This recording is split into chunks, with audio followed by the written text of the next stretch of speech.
So tell me, what are we going to talk about today?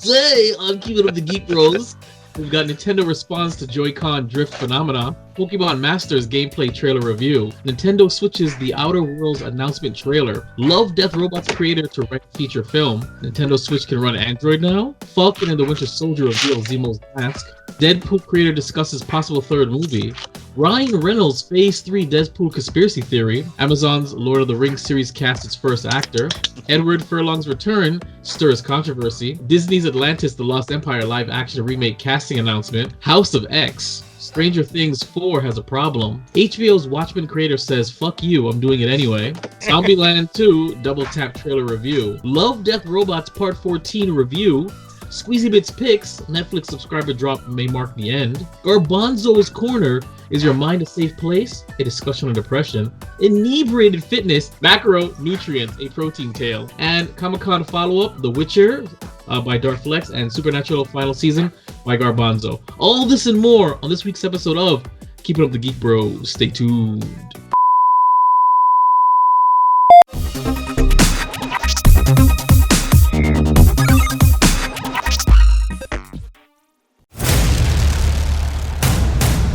In a world where geeking out never looked so good,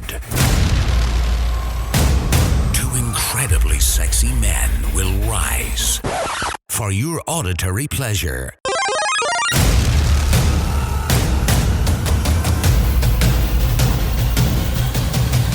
Here's your hosts, Keeping Up with the Geek Bros. Yes! Keepin' Up the Geek Bros podcast, episode 73. I'm your host, Vibe, and with me are my fellow Geek Bros, Darflex. And Garbanzo. Darflex is back, ladies and gentlemen, from his ridiculous vacation, but we'll get to that in a minute. Flex, now that you're here to take on your duties, tell these fine people how to find us on social media. Absolutely, you beautiful. Oh my God, I miss you. Americans, or I guess whoever's listening, whatever. It doesn't have to be America. There's no digital wall or digital media wall. All right. So, you beautiful people can check us out on Instagram and Twitter at Geek Bros with a 0. That's GEEKBR0S. You can also email us at geekbros with a 0 at yahoo.com. Send nudes. Send pictures of your past. All right. Now, the busiest place probably, well, actually, it's going to be a battle between Twitter and Facebook. But on Facebook, you can check us out on facebook.com/geekbros with a 0. And the first place to find us. The first place. WeBeGeeksPC.com. Are we going to see us? Now, if you guys actually want to see like, chat roulette, see us. You can check us out on youtube.com/Vibrep Studio. That's VIBEREVSTUDIOS. You can see this beautiful concoction of Egyptian cinnamon, milk chocolate, café con leche. It's getting kind of cliche saying crack-a-lackin', but we're kind of missing our leprechaun here. So, yeah. You said chat roulette. Is that what you said? You say Yeah, chat he roulette. did. Look, man, if we don't get this Patreon going, we're going to have to find some kind of way to make money. So That is true. eventually, very true. you're going to be able to find the Geek Bros on Chat Roulette, on Chatterbait, on Pornhub. Of course, yeah. Right. Jasmine.com. There's a few others out there, but whatever. We're not, Very true. Before we get to today's topics, we're going to get the comments and questions from you, the audience. Now, we got 2 weeks worth, so let's get right into it, scrolling all the way down. We're going to get to our Instagram comments. That's Geek Bros with a 0, GEKBR0S. Comment on our, I think it was a screenshot of our episode 72. He sipping I don't know. So gave us a heart. Hepsicin. Hepsicin. Yeah, that's the one. That sounds like something you get cleared up in the health department. Yes, send us a heart. They appreciate it. I guess the thing. What was that again? Bella Mylathong? Yep. Bella, Three fires. We appreciate that all because we are trying to smoke it. We have the screenshot of the Keepin' the Geek Bros podcast International Comic-Con Specials Part 2. Also, got 3 fires and 3 and 3 deflecting arms biceps. Oh, you know what? Let me see. Can I bring that up? I don't even know. You think that video's gone? We also got a video from Squeezy Bits, and Squeezy Bits, he needs to send these because it disappears. Let me see if I can bring it up. I didn't listen to it on purpose because the last time I listened to it, it disappeared. So I'm gonna go and see if it's still there. Squeezy Bits. Yes. I actually stopped listening to Squeezy Bit stuff because normally it's like a huge black penis in disguise. Once you open it, you see this big black dick in your face. Let's it's play been like it that right for now. the past like 4 years, man. Let's play it right now. This is a response to 2 podcasts ago, or was it 1? But Vibe, what do you have against good anime, bro? And why do you not want to watch Evangelion? I mean, I understand Escaflowne, but I don't understand why you don't like Evangelion. And will you guys do, like, I don't know, random animes, like Prince of Tennis? You guys ever watch Prince of Tennis? What the? Still have a long way to go. Hey, there's a response. All right, so that was I like that. You see, Squeezy is stepping up his game now. So he comments, he likes, and now he sends us video messages. All right, first, Squeezy Bits, I have nothing against great anime. I just don't think that Evangelion is a great anime. All I hear is they remake it, and it's probably the most depressing thing you'll ever watch. Oh, so I've never ever really watched it per se. I've seen enough of it to know that I'm not interested. I don't even want to check it out. But it's funny you ask about the random animes. We had a segment like that, I want to say 20, 30 episodes ago, where a random anime would be requested of me to watch. I'd watch one episode of it, and then I would review it. The problem, though, is that I didn't have any time, and I fell behind with the previous host, and so we kind of scrapped the idea. It was called Animation Invasion, which is why it says Animation/Anime Invasion now in our thing. Squeezy Bits, I'm willing to bring it back if you come on the podcast weekly, at least just for that segment, and I'll review it. It'll be if any of the Geek Bros are down to watch one random episode a week. On top of everything else we have to do. I will say this, that I'm actually watching recently, that I've seen the videos online about an anime called Food Wars, and I think I've seen that. I think I reviewed episode 1 of that. And then yeah, I did. And that's actually, I think it was actually because of you that I was like, because of the podcast, I was like, you know what, let me check this out. I am actually. It's my guilty pleasure right now. Well, you see, I mean, you can't. I mean, it's, again, you got to thank the previous host because he was the one that made me watch it and then made me review it. So I'm gonna throw this back. It's actually a lot of fun. Intense. Man. It's kind of intense. But I throw this back at you, Squeezy Bits. If you want this to happen, you need to then commit to coming on the podcast for at least 10-15 minutes a segment, popping in, and we talk about it together, and then you can take the anime invasion segment for yourself. So if you want it, you gotta commit to it. So holla at your boy. Let me just translate. Look, Squeezy Bits, stop being a fucking pussy. Fucking lock your kids in a room and come fucking to Anime Invasion. It's like 10 minutes. They'll be okay. They're not gonna kill each other. Allegedly. And I know your wife might beat you, but she's not gonna kill you. So don't be a pussy, bro. Just come on the podcast. That's it. Yeah, I mean, I'm saying you might as well jump on it, and I mean, you're the most interactive, and it's fun. You had a good time last time, so we're gonna move on to the next one. It was Keepin the Geek Bros podcast special 1, little screenshot that I put up there, and that's Mama Bean. Mama Bean. Mama Bean says, "Bravo, guys! Huge supporter of us. I think she's probably the second highest supporter of us. It'd be Squeezy Bits." Then Mama Bean, then my thong lay along thong thing. Bella. Yeah, she never misses an episode.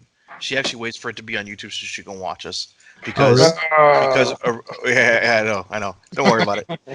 It is what it is. It was actually, I forgot, it was a couple episodes ago about actually that you actually said no, you should definitely better watch us because the commentary and the actions and then the way our reactions are. She literally after that she waits until she watches the YouTube video. She has a blast with it. She loves it. I admitted that now that our format is a little more free, that visually it's more entertaining visually to watch. I know some people who only watch us on YouTube, maybe only a few, but enough to say, listen, I'm not going to listen. I got to see you guys' faces, the nonsense, the silly faces you make when you stop to take your pictures.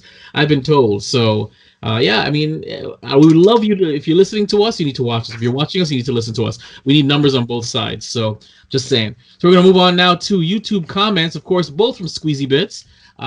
For the episode 72, he said, "Damn, I hate that I missed out on Amazon Prime's Amazon Prime Day glitch. Where they sold Sony A9 and G Master lenses for $99. I don't know what those are. What are they? They're actually they're super expensive lenses, for cameras. Oh, when I thought Sony, I thought like PlayStation. I was thinking video games. No, like the actual the lenses and things. Oh, that's what A9. Okay, okay. From what I heard, someone bought like a crap ton for nothing compared to. For 1% of the value, they were selling it for nearly 99% off, and sold it on eBay probably, guaranteed. The next Joe was the one that bought it. Huh? Who? Joe? Joe Taro bought it. If Joe got it, then yeah. Joe Taro bought it. You'll see he has a bunch of Amazon boxes in the background. Now we know where it came from. And then right. So I think we debuted the Squeezy Bits picks 2 episodes ago. So he commented 2 episodes ago. He was like, "Yo, I didn't know I didn't realize I got a pick." So he loves the fan interaction. So he appreciates the fact that we've created the Squeezy Bits picks, and he sends us stuff down because he does. And I said, you know what, might as well just give him his own segment that I will host until he gets on here and host it himself. So we're gonna move on to the next thing. Twitter comments. Listen, guys, I don't know if you guys need to be following our Twitter comments because the polls that are put up there are so random, are so vulgar, and are so entertaining. I laugh. That's how funny it is. So I'm going to give you guys 2 weeks worth. So the first one is from Geek Bros with a 0, GEKBR0S. Should Joe Taro get back on the World of Warcraft and take over with Darflex? Now, we got 5 votes. 20% said yes. 40% said definitely. And 40% said Vibe is a scumbag. So you gotta love it. The next Twitter poll is should Joe Taro stop taking advantage of people on eBay? 60 is 5 votes. 60% of the people said, "Who the fuck is Joe?" 20% said, "I never got my stuff." 20% said, "No, I need a microwave." The next Twitter poll is should Darflex stop being such a duck about everything? This is 4 votes, and 50% says fuck Flex, and the other 50% says he eats crayon. You know what's fucked up? So when I went to this trip to Brazil, my girlfriend brought crayons for her niece. But she also packed snacks like cookies and stuff. And then we were on the plane. She opened up the front pocket, pulled out the crayons, like, "Look, I brought you snacky poo."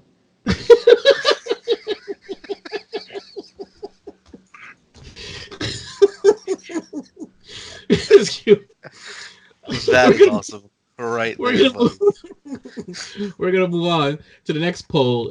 Should Garbanzo stop saying "my whole thing is"? And we had 5 votes.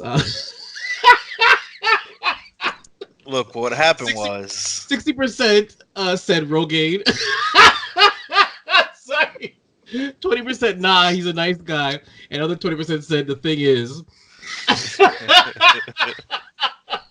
I'm sorry. Oh God, I enjoyed these more than anybody else. We got like 5 more guys. So hold on. The next poll that we had was should Vibe watch The Lion King? We had 5 votes. 40% said no. 20% said no one cares about him, and 40% said yes, don't be a bitch. So I'm not gonna watch it, but thank you though. The next poll we had is porn name Dildo Saggins. Somebody was bored. I swear to God. This was me in the airport. We had 7 votes, okay, and it's the 14% said wow, not the hobbits. 71% said vaping is gay.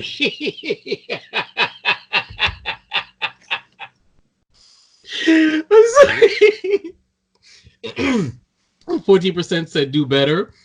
Hold on. Let's just go ahead and just really quick. Yeah. There's one that got 0% right after the vaping is gay. Just in case, it did say Garbanzo see previous. That was one of the choices. That is so funny. See, I would tell them all the choices, but we gotta get these guys to actually get up on there to see what the choices are. I want you guys to actually vote because we actually got a lot more than these. It says porn name, Job of the Slut, and we had 8 votes. So 38% said you have my attention, 25% said do better, 38% said smash, and luckily nobody said Vibe is a queen. That's what I was talking about. That's brand loyalty right there.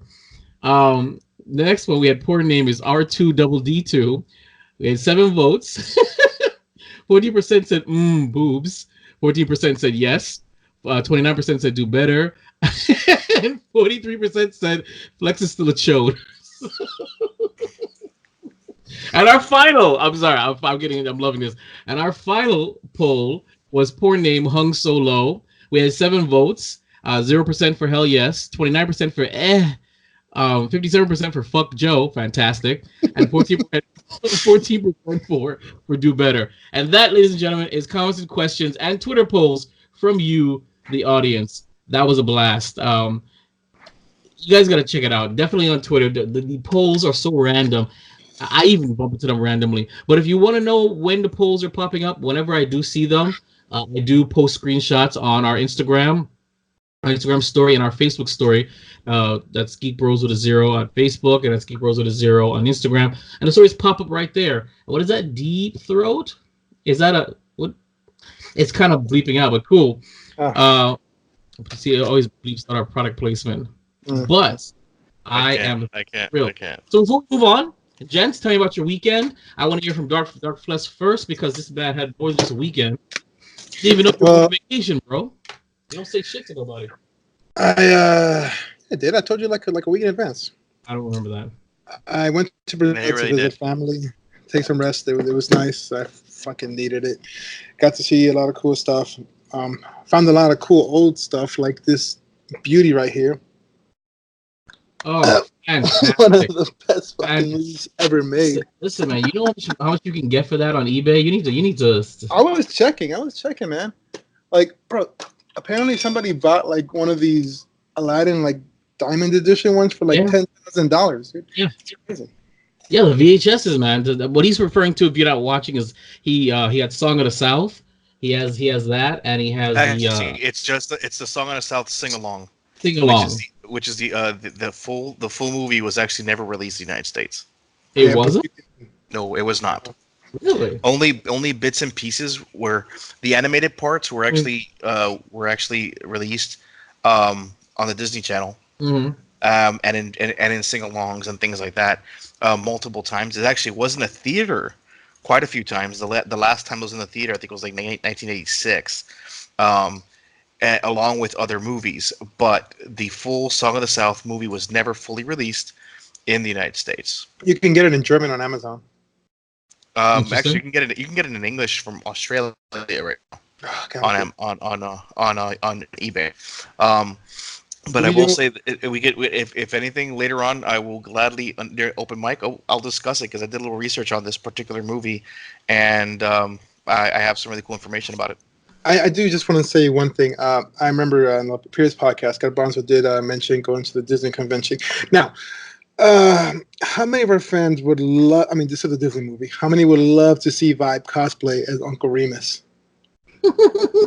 There's your audience question. So you know what you need to do. You need to email us at geekbros@yahoo.com, and I will do it if I get enough. Enough emails. I will do it, and I will cosplay as Uncle Remus the next. Please, I guess the next con. I'll do it because we need to see Vibe actually see what it's like to be a black man in America for real. Because allegedly, you are. Yeah. Allegedly. All right. Anything else about your weekend before we move on to Garbanzo? The flight sucks. There was a bunch of kids. I hate flying with kids. Otherwise, you hate kids in general, but yeah. I found out there is a pretty big Comic-Con in Brazil. Cool. Did you make information? Did you give them our cards? Are they going to sponsor a table for us? Something like that? No, because if you have to go to Brazil, it's like a $2,000 ticket, man. I'm pretty sure that flies out there. No, they won't. It's like a third world country, man. It's like a third world country. Oh. Unless somehow we grow big tits and a fat ass, we're not going. We can make that happen. Squats and silicone. I mean, Cool. Well, I mean, I didn't see you post anything, so I have no idea what you did there. But fantastic. Garbanzo, your weekend? My weekend was actually pretty productive. Most of the time I spent at work like usual. The little bit of free time I did jump. I was able to jump in with a new update for Warframe.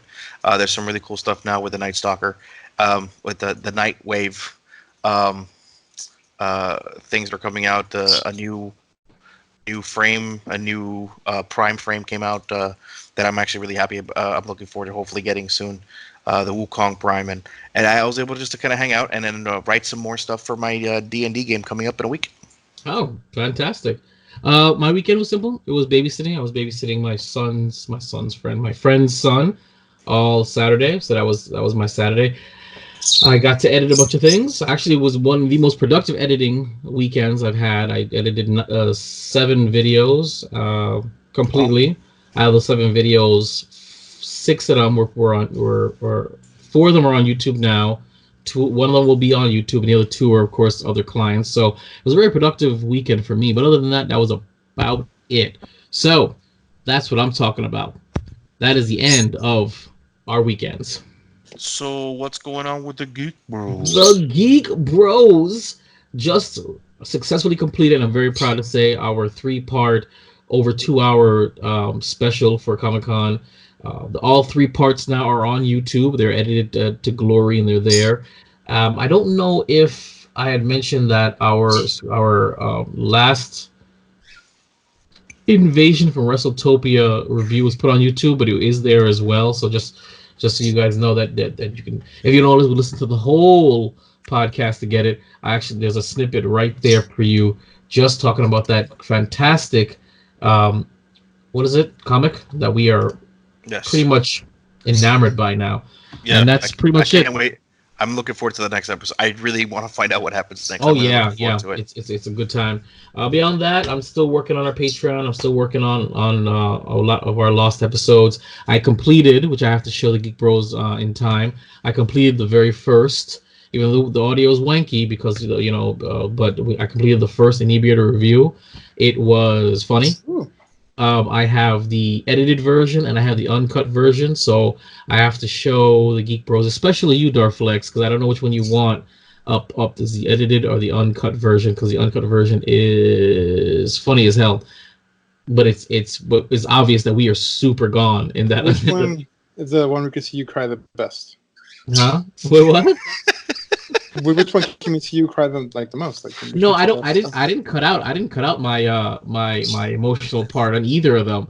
But some of the things that we were saying and some of the behaviors, I kind of cut it out a little bit because I was like, just in case for some reason, you get shy and you don't want that up on our Patreon. So the first Anime review is going to be up after Darflex reviews both of them and gives me the okay, which I will be showing to you after I'm done with the glitter. The intro.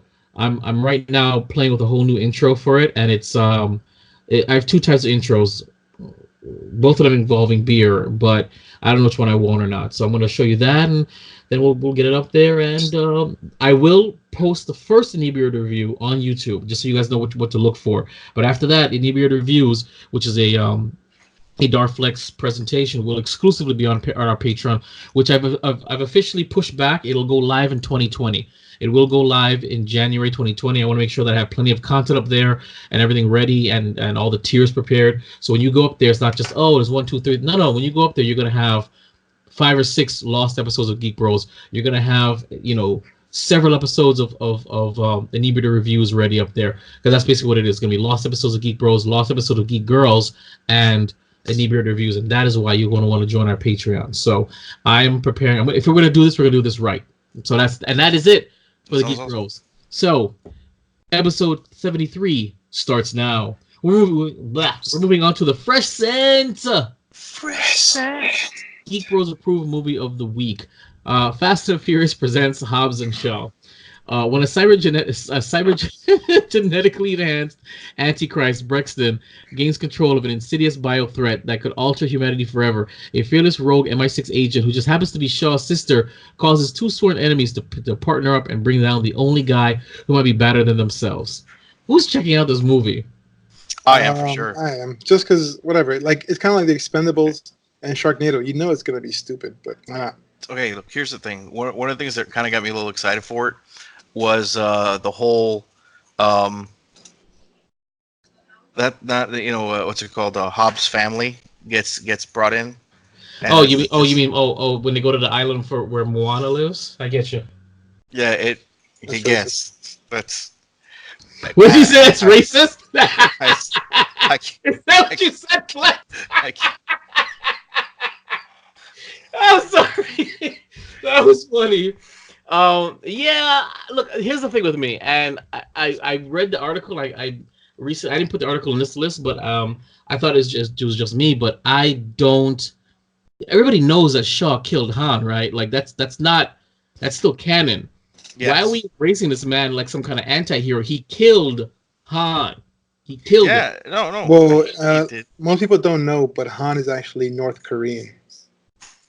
That's why he killed Han.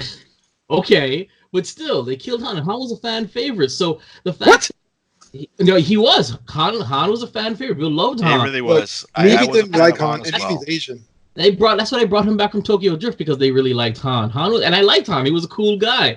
But the simple fact is, though, is that I don't like the fact that they so far have narratively ignored the fact that Shaw killed Han. He can't be. Maybe they don't know, right? Well, they know. They know. Shaw called. Diesel was like, "Yo, I killed your homie. I'm gonna blow you up right now." Boom. He knows. So I'm just saying, the whole thing is this. Oh Jesus, he caught me on it again. So he did kill Han, but he also ended up helping. So deal with another situation. Mm-hmm. So the whole thing is this is like a necessary evil kind of situation. No, I don't know. No, fine. Join forces up temporarily, but once the threat's over, you should be trying to ream his ass again. No, I mean that's what I'm just saying. Oh yeah, but remember Hobbs. Yeah, exactly. But Hobbs doesn't know Han. Hence, that's why Hobbs and Shaw are the ones partnering up. That's not true. The rest of the group. No, he partnered up with them in the last Fast and the Furious. Oh, that was out of necessity, and they even told them that they don't like him. Right. I listen. You step on my toe, I don't like you. You killed my buddy out of revenge. You try and blow me up, and you're trying to kill me the entire last movie. This is a totally different thing than just like, oh, okay, we're gonna hang out. No, I'm not gonna trust you forever. Okay, and even when we're done, I'm gonna try and kill you. Are you serious? I'm just saying that. I'm just saying that go ahead. They've turned some good guys morally gray for the team. I've gotten that, but this is like a real first where they've turned a bad guy into a morally gray good guy.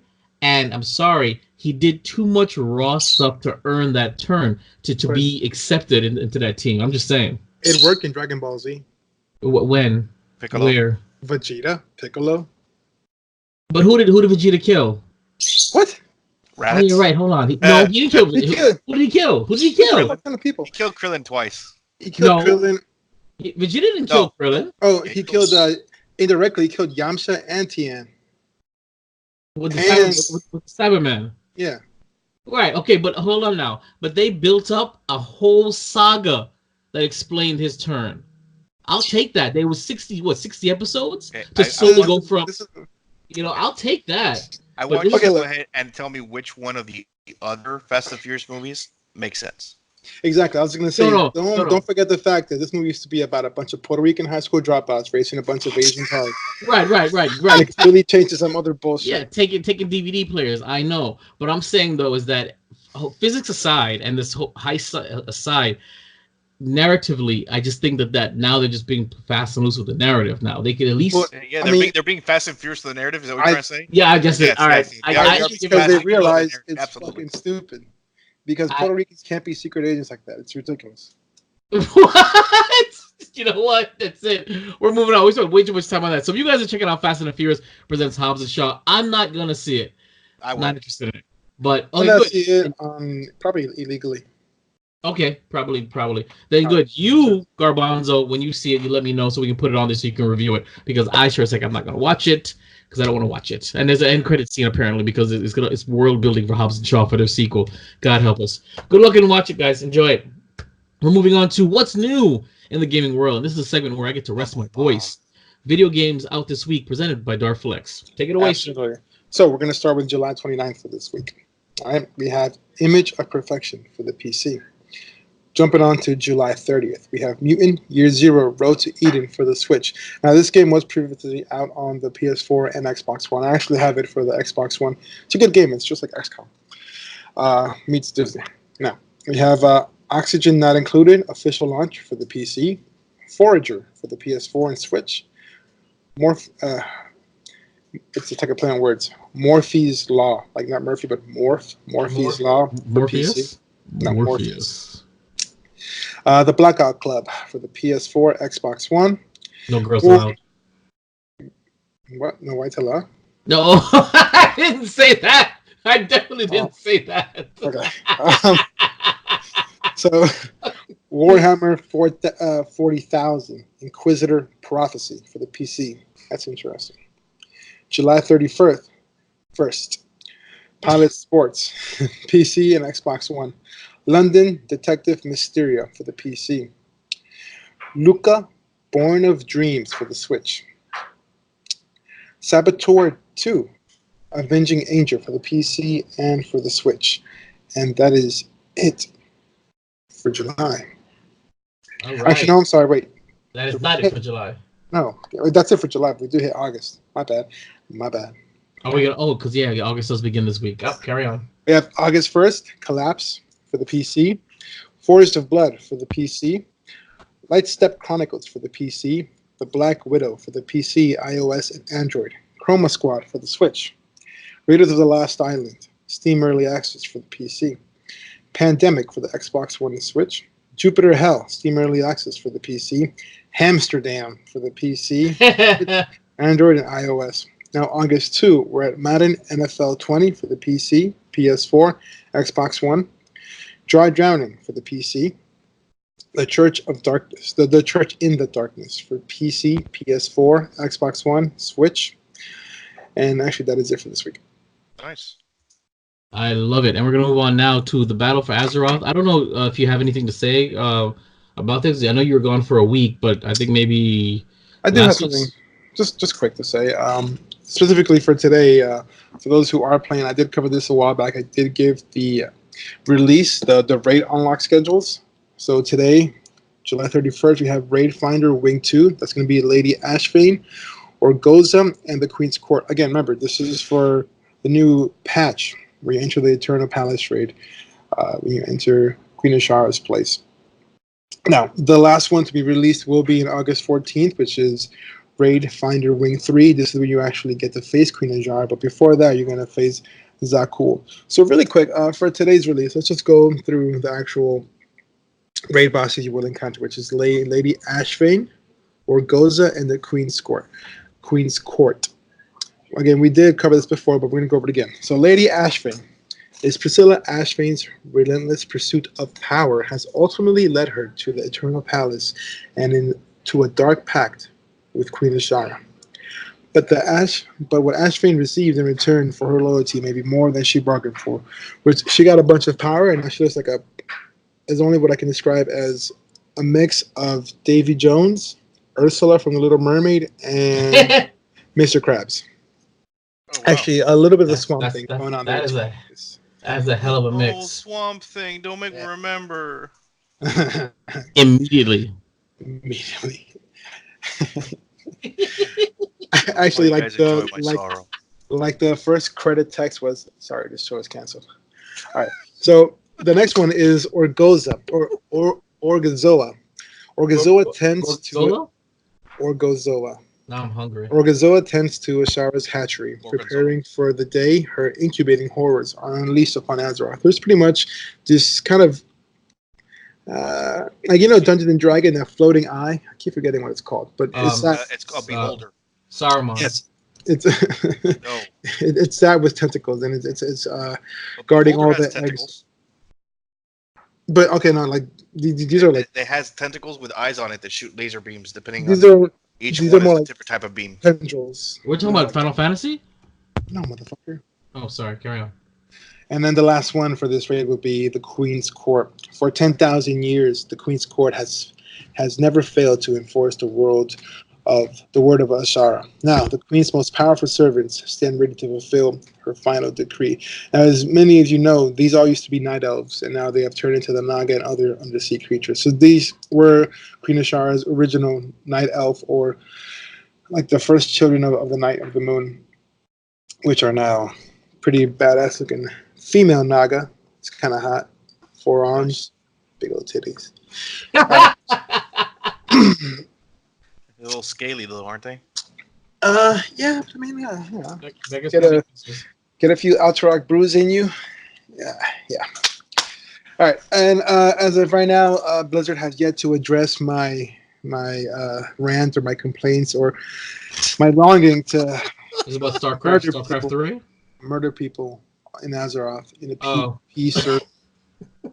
So if anybody's listening, hopefully some developers or game masters listening. I need to be able to kill people outside of like the multiplayer game. He was trying to level up and ruin his fucking life. I need that. Bring bullying back to Azeroth. Bring bullying back to Azeroth. That's why they did it, because people are getting pissed that they're getting killed. Well, fucking stop sucking. So that, or stop being the thing. My whole thing is, what about if instead of losing all your gear, you only lose a portion of it? Don't you have to fly back? Because I remember when I was playing WoW, if you get killed, you have to take the orb, go back to where you died, and try to resurrect. Yeah, but you don't lose your gear. That's RuneScape, bro. Unless so you're trying to tell me that the person that kills you cannot take what you have? Nope. What they take is an honor coin, so you get honor points, which eventually it gives you reputation. You're able to buy like specific things, but they cannot take any of your stuff. And I mean, because a lot of the times they won't be able to use it anyways, because obviously a lot of things are class specific. Okay, so what about could the person just sit there and wait for you to come back and then kill you again? Yes, but you have the option to report that. Not report it; it'll just resurrect you somewhere else. But I mean, it's the World of Warcraft, man.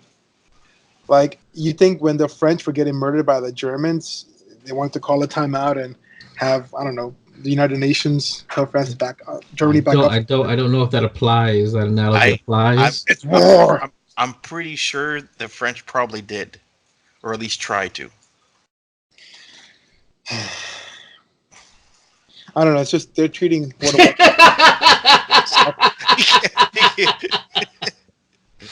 All right. Well, thank you, sir.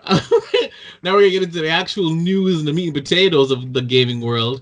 Nintendo responds to the sufferers of the Joy-Con drift. Now, this article comes from Kotaku.com. And basically, the issue has been resolved where they're going to be basically sending out new Joy-Cons to anybody who's having the issue with the Joy-Con drift. Now, Joy-Con drift apparently is when the cursor or whatever thing is listing to the left or to the right. It's been a problem. I haven't faced it yet. I haven't had an issue with it. Which one do you guys have switches again? You Flex, right? Mm-hmm. Have you suffered from Joy-Con drift?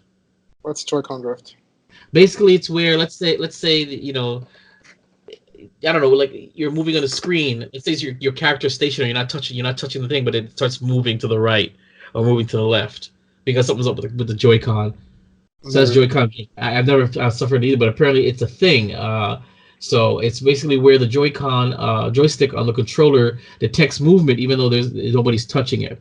So in response to the player's Joy-Con woes, Nintendo advised users experiencing Joy-Con drift to visit the customer service website, and they are giving you new Joy-Cons, and that is how they're dealing with it, which is pretty funny because they from before that, Nintendo had no response, and people were getting really, really pissed about it. But there you go. So if you get a ticket and your Joy-Con will be repaired, and if it can't be repaired, they will send you a new one. So there you go. They also ask you to update your server to see if the Joy-Con system software has been recalibrated. They have a recalibration feature now that you can do, so it can help with that issue. So there you go. The Joy-Con phenomena is over. Any clapping? No, nobody cares. That's what I'm talking about. Pokemon Masters real-time battle gameplay trailer. This article comes from Yahoo.com. The Pokemon Masters gameplay trailer gives our first look at real-time battles yet. Now, I'm going to play a little bit of that. I don't know if they talked about it, but here we go.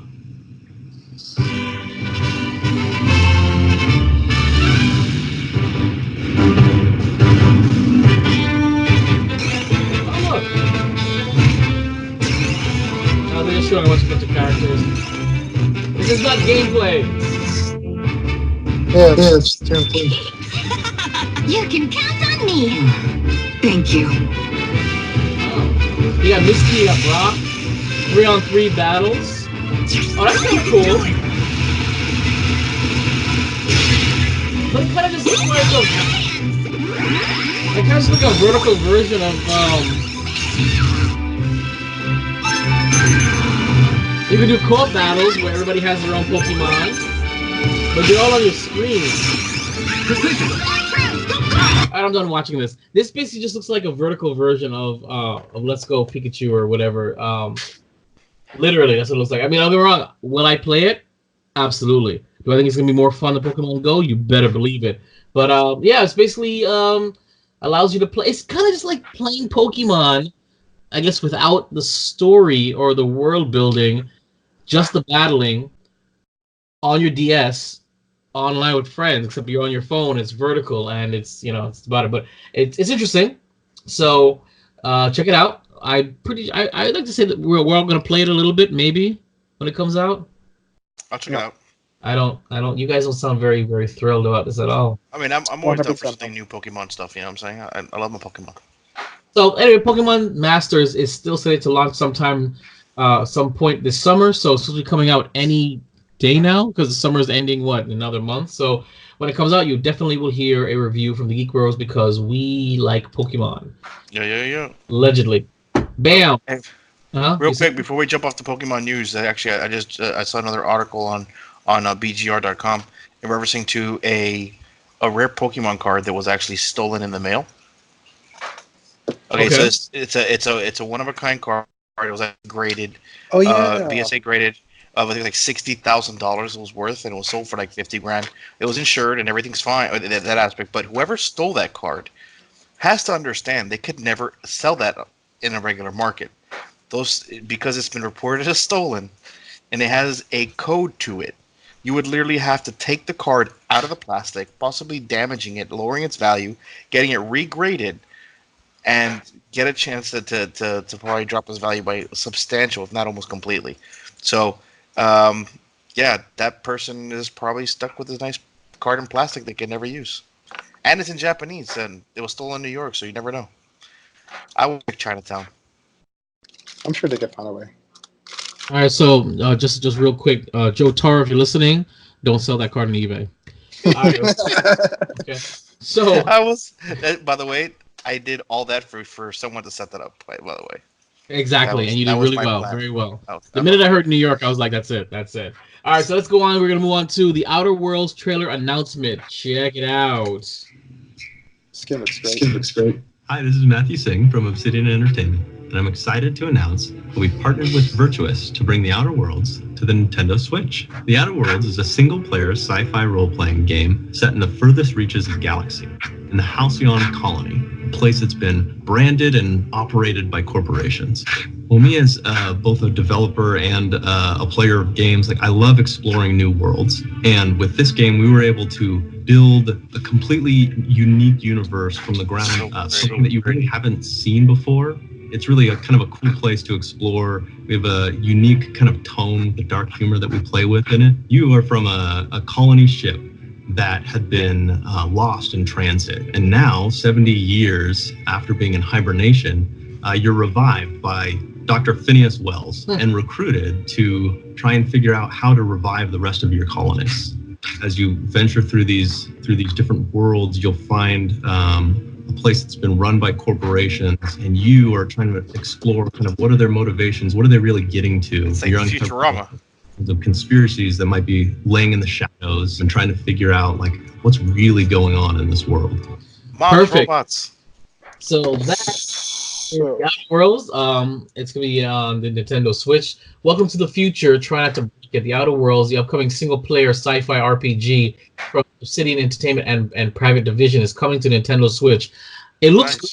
I might consider buying it. I haven't bought a Nintendo Switch game since I bought the Nintendo Switch because nothing else has like really gotten to me. But I love RPGs. Good as looks. Anybody? You know what you could also do? What? You could also get it for the Xbox. I knew you were gonna say that. Is it cheaper on the Xbox? I don't know. I'm sure it's gonna have better. It's gonna be nice 4K. You can get it on the Xbox. It's called Fallout New Vegas. Zing! But actually, yeah, I'm gonna get it because it actually looks like Fallout New Vegas with a Warframe aesthetic and twist to it.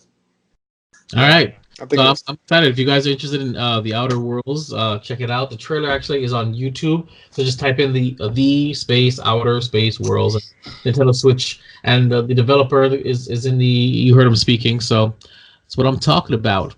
We're ready to move on to another part of my favorite. Another segment that's one of my favorites because I get to rest my voice. Inebriated Fitness. Darflex is an exercise physiologist with a BS in exercise and sports science. He is a certified CSCS strength conditioning coach and a CISSN sports nutritionist, sports injury specialist, and currently an MMA weight cut specialist. Macronutrient protein. Protein, in addition to carbohydrates and fats, the body requires in relatively large amounts for normal functioning. Proteins are essential nutrients for the human body. They are one of the building blocks of body tissue and also can serve as a fuel source. Take it away, Darflex. Absolutely. Protein. Protein's delicious. But so what he was mentioning about protein, yeah. So protein is pretty much a bunch of amino acids that make up complete proteins. For you vegans out there, you need to understand you can't make a complete protein using vegan food. The most common example is rice and beans, but for the most part, single plant-based foods do not have a complete amino acid profile. But protein, probably one of my favorite supplements or macronutrients, just because it's so readily available in almost any form. Protein is, we actually did a pretty interesting study in NSU. We did a protein overfeeding study where we were feeding people 4 grams of protein per kilogram of body weight, and the results showed that even though they were at a caloric excess, they did not get any fatter. They actually just got bigger. Lean body mass was pretty good. So why I like protein is because unless you're like a vegetarian or vegan, where your protein sources, when it's from animal sources, is pretty delicious. Now, if you decide to load up on it, there's a thing called the carnivore diet. You don't actually have to eat plants. I mean, I would, for your minerals and nutrients. But protein itself, the more protein you eat, naturally everything else will come down, like your fats and carbohydrates. So it's a pretty good supplement when it comes to weight loss because you won't have that much room for anything else if you start overfeeding on protein. So you'll naturally bring everything down. The only side effect of eating too much protein is you feel kind of hot from the thermal effect of breaking down protein. Meat sweats. But, yeah, pretty much. Similar. Meat sweats are a little bit different, but yes, it's very similar. Now, protein as a supplement. It's very interesting. There are many, many forms of protein as a supplement. The 2 that I'm going to recommend the most are a whey protein, preferably hydrolyzed whey protein, which is pre-broken down so you can digest it much faster delivery. So that one's your, think of fast carbs, that's your fast protein, is hydrolyzed whey protein. Your second one is casein protein. Now this is a slow digesting protein. It normally takes anywhere from 4 to 6 hours to digest. For your hydrolyzed whey proteins, where can you get them from? Your pretty much dairy products have the highest whey in it. Egg protein is different, but it's similar. When it comes to casein protein, if you don't want to take the powder, you can do things like Greek yogurt, cottage cheese, kind of like the fatty dairy products are going to have the slower digesting proteins. Casein protein is great before bed if you're trying to build muscle or keep weight on. If you're having a hard time putting on weight, it's great if you have to skip a meal. I do not recommend meal replacements, but you have to absolutely skip a meal. A whey protein and a slow digesting carb like oatmeal is going to be a good option. Your hydrolyzed whey protein is going to be always best before and after a workout. Nutrient time is important. I recommend it an hour to two before your workout and immediately after the workout. You can also take some of it in the morning too with breakfast if you want to. Like Another myth that I want to bust is that people like all these like little pussy kids in the gym are like, oh, you can't take more than 60 grams of protein in an hour because your body can't break it down. Blah blah blah blah. First of all, go to school, you fucking uncultured swine. First of all, whether you take 20, 30, 10 grams of protein, you're not going to break it down within that 1 hour anyways, okay? You can take as much protein as you want. Your body's still going to break it down. It's not like you just shit it out. You shit it out once you've broken it down and taken what you've needed, and the rest that you throw out is pretty much waste. Like your nitrates, any bacteria, any solids you don't need inside your body. Because once it goes through your intestine, it gets dehydrated. You take all the nutrients from it, assuming you have a good gastrointestinal system. Yeah. There is also people say too much protein affects your kidneys. No. There's multiple randomized controlled trials to show that excess of protein has no effect on renal function. So you're going to be fine. Now, that's not to be confused with if you have some kind of pre-existent kidney enzymes that are high, and then if you take certain types of protein, the phosphorus from that may kind of have some negative effect on it. But it's not necessarily the protein, it's the kind of protein you're taking, and you having kind of a pre-existing discrepancy with kidney enzymes. Otherwise, your kidneys will be fine processing as much protein as they want to. Another thing is when you take a lot of protein, there's going to be two things you're going to want to look out for. If you're working out, taking a lot of protein, you go to the doctor, get a checkup, they'll say, oh, your blood urea nitrogen is really high. And you'd be like, yeah, no shit, because I don't sit on the couch all day. So all that is the nitrogens and the uric from the broken down protein. That's the waste you get rid through your urine, through your feces. And then your creatinine. Creatinine is not to be confused with creatine, but creatinine happens. I was just about to say that. I was just about to say creatine. When you break down your own muscle, right? When you work out, you break down muscle fibers. People want to get bigger.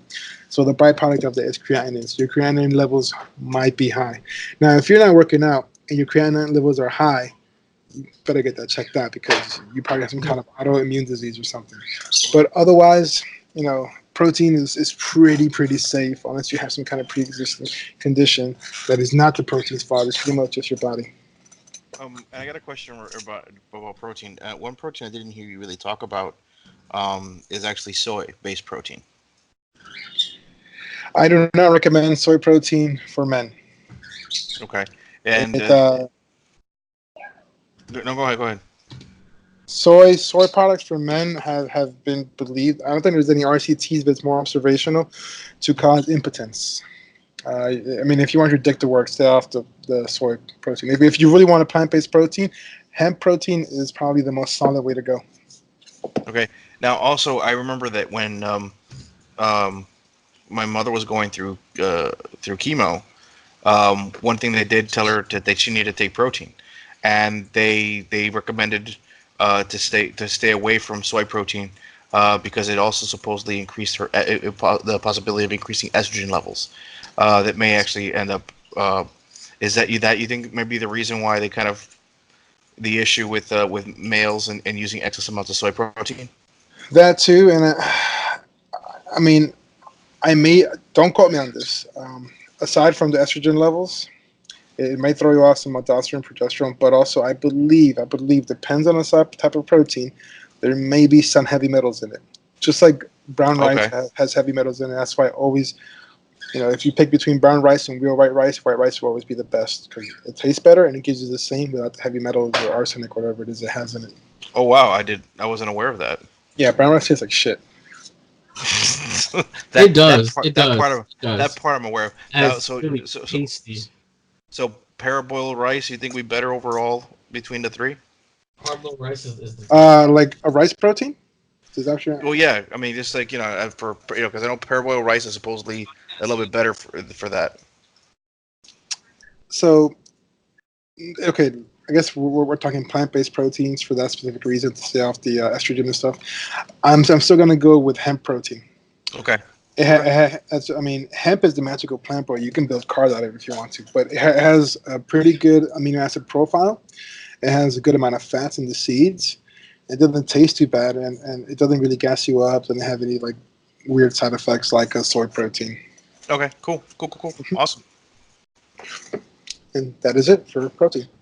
All right. Well, thank you, sir. If you want to follow more fitness nutrition tips, or you want to see some of that sweet UFC post, then follow my man here on Instagram.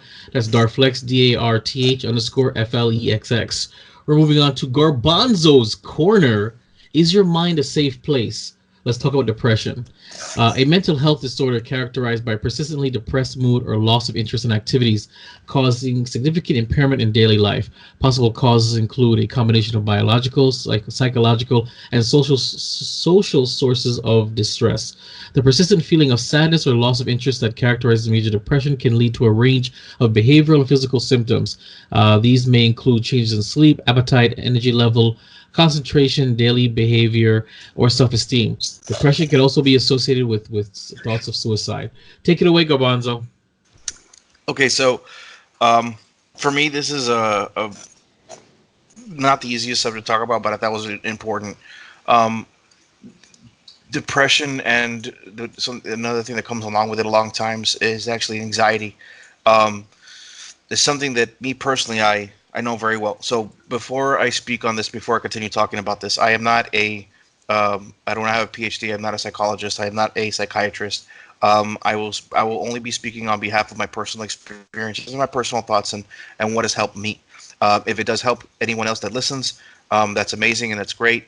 But I always will say this, and I'll say at the very, very beginning before I go into this, is that if somebody does feel symptoms of depression or has that sense of longing or loss, please, there are many great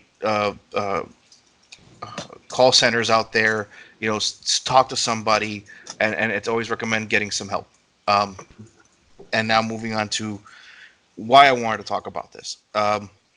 Not to kind of make this a sad, sappy story or anything, but depression is something that I've been dealing with personally, and anxiety for more than half my life. For the majority of my life, I've been dealing with this, and most of the time, everyone sees me as the happy-go-lucky guy. But there's and I'm always smiling. Mm-hmm. But at the same time, there's other things going on behind that a lot of times. Now, luckily for me, I have been surrounded. I have an amazing family and a fantastic wife and friends who have helped me go through the last the couple decades that I've been dealing with this. For someone who, like myself, it's hard. Sometimes you feel like it's somebody else in control. You literally feel like you're in almost like an isolated bubble, and you can't really get out. You have this sense of loss and feeling alone. Feeling that loneliness is one of the biggest things. You could be surrounded by friends and family, and everyone can be giving you all these how much we care about you and stuff like that. But you feel like it's being wasted upon yourself. Now, thankfully, over the years, I've had situations where I've been able to acknowledge these feelings and work on them and kind of find out their source.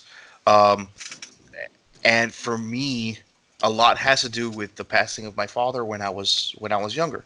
It actually is going to be 23 years this Friday that my father passed away. And this time of the year is very rough for me, even when I don't even realize it. I will start having just certain emotions that, even though no one brings it up, no one mentions it.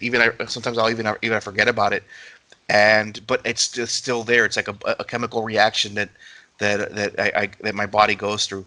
It's a betrayal of your own mind. Sometimes it's never really intentional, and and I don't. I mean, I joke. I may joke about it here and there, but it's it's normal. And that's the one thing. That was the reason why I want to bring this up. It's like this is actually normal. There are millions of people in this world who go through this and have these feelings and these emotions, and there is nothing wrong with those individuals. There's nothing wrong with me. I am still a functional person in society.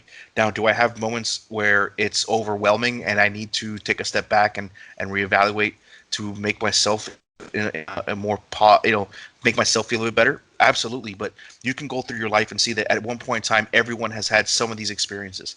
Nobody has gone through their life at all without having some kind of form of anxiety or depression. So the reason, again, I'm bringing this big light on it is because I know when I was going through all this, and luckily I had my family around me and my friends, but there's people out there that don't have that. I just want to just reach out to those individuals that you're not alone. Um, it's okay to feel anxious. It's okay to basically lose your head for a little bit. But the important thing is always to try to find that anchor, whether it's planning something in the future, um, uh, making a goal for yourself, regardless if it's a personal goal, a spiritual goal, whatever goal will actually help anchor you, to help. Because what ends up happening is that if you don't have some kind of anchor, for me, I've realized if I don't have that anchor, it's hard to get out of that pit. That anchor has that rope that helps me get out every single time. Um, so there's it's rough, it's hard. Some days are easy, but it's like it's like the only thing I had someone, um, when I first started going down this journey, someone had described it to me as being an alcoholic, and I didn't get it. I didn't understand it. It's and then when they explained to me that it's a daily battle, alcoholics deal with a daily battle with their addiction to alcohol, and literally it's a daily battle amongst yourself. Now, some people do better with medication, and that helps them. Some people just don't do well on certain medications, so they've opted for therapy. That also is a very great. If you cannot afford therapy or the medication, just talk to somebody. There's free call centers that they can sit there, and if it's only 5 minutes, that 5 minutes might be enough. And also keep an eye out for friends. The one thing that I've realized in another thing I've realized in this geek culture, in this um, nerd nirvana that we've been in the last couple decades, with a lot of us do suffer from this social anxiety, um, and depression that comes from it. Um, not thinking that you have a voice, which it's that's not the case, and I know there's a lot of people out there that feel that way, but there's always help, and the one thing is because Vibe mentioned suicide. um, it's it's a permanent solution to a temporary problem. That's the best way I can tell you. Absolutely. So I I'm always out there. If anyone ever needs to talk or about anything, whether it's whether you're feeling depressed about anything or anything, just feel free to reach out to me. My DMs are always open for someone to help somebody out. Whether it's as and Flex even knows this as well. In the military community, this kind of situation. PTSD is also pretty high out there, and along with that, depression comes along, and because sometimes you don't realize it's hard to differentiate. Your mind cannot separate what's almost like what's real or what's not. Sometimes like you put yourself you go down this dark spiral, and it's really hard by yourself to come out. um I know I can't speak for anybody else, but I know that for me, I'm always open to talk to you regardless of what the situation is, and you always have an ear here. That being said, um, your mind can be as safe as a place as you want it to be, and you are stronger than your emotions. Just remember that you are always stronger, and mind is better. So bless each and every one of you guys out there, and just remember, just talk. it helps. And gentlemen, that is my little talk about depression and anxiety. Well said, Garbanzo. Well done. Well done. That was heartfelt. I think that's the most deep I've ever heard you say ever. I didn't know you had those layers and that depth within you. So I'm that's like a huge. parfait. Or a really, like really, a really onion. ripe. I was gonna say, or like a ripe onion. Well, um, if you are somebody you know, maybe suffering from depression, there are resources that can help. Contact the Substance Abuse and Mental Health Hotline. It's 1-800-662-HELP, or visit the website. It's www.samhsa.gov. Now we're gonna move on to something a little more upbeat. Let's bring it back up now. Just a We're little going bit more. well, just a little bit more. Anime and animation invasion. First, we have a little article before we get to Love, Death, Robots. It is Love, Death, Robots Helmer to write and direct animated feature via Stampede. So Alberto Mielgo is in development on an untitled project. He recently penned and helmed The Witness, and Emmy-nominated episode of David Fincher and Tim Miller's Netflix Love, Death, Robots. His work includes storyboarding for Tron Uprising, which he won an Emmy for, and he got an Annie Award for his visual consult on Spider-Man Into the Spider-Verse. So I can't really see where that's gonna go. I like it. Hopefully, it's something in vain like weird and nuts like Love, Death, Robots. Why do you guys? What's wrong with you? Is that what you learned in Brazil? Yeah, that's what I thought. With that being said, we're going to move on to Love, Death, Robots Part 4, Zima Blue. The renowned artist Zima recounts his mysterious past and rises to fame before unveiling his final work. Gentlemen, have we watched Zima Blue, and what do we think? Good, bad, the ugly? Flex, you're up. I don't have any good for this. I actually did not like this episode at all. Really? You didn't like the introspection and the nah. It's just like I get it, humble beginnings, but I don't know. It just reminded me like looking at a Twilight Zone narrative, like a narrative from the Twilight Zone without the Twilight Zone. I mean, it's a fucking vacuum cleaner at the end of the day, bro. Like it was a pool cleaner. Okay. Like I mean, the animation was nice. Okay, all right, Garbanzo. I mean, you just got deep, and this is a deep episode, so I want to hear this. It really was. It really was a deep episode. I was not expecting to kind of go the way it went. It was out of all the episodes from Love, Death, and Robots, this one didn't have didn't have the titties. Or like, we're the good. The action. So no, hold on. No, this is because it didn't have like the violence or even comedy. There was no penis. There was no penis either. But it did have a message. The message itself between the whole thing is just like it's knowing where you come from and being proud of it. And I was cool with it. It wasn't my favorite episode, but I dug it. It was something that was kind of refreshing amongst all the other kind of styles. Dare I say palate cleanser? A palate cleanser. Like a piece of pickled ginger. Yes, exactly. I liked this episode. I thought it was deep. It was introspective. You okay there? You choking on some dick?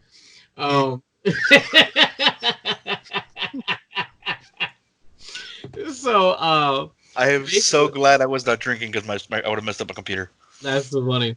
But no, I liked it. I mean, it was basically it was very deep. At first I thought it was just a bunch of existential nonsense, but then I realized it was basically a story about an artificial intelligence seeking purpose and meaning and realizing that its meaning was what it was originally created for, and that's where it found its most happiness. So, and it's a good metaphor, analogy for us wayward souls out there trying to find purpose and meaning in this world beyond what makes us happy. And that's, everybody works, and you're working and doing something that may not be what would make you happy, and you may not be able to unfortunately shed your skin like this robot did. But if you could just figure out where you belong, what your purpose is, a lot of people in this world would be happier and find peace. And that's exactly what this is about.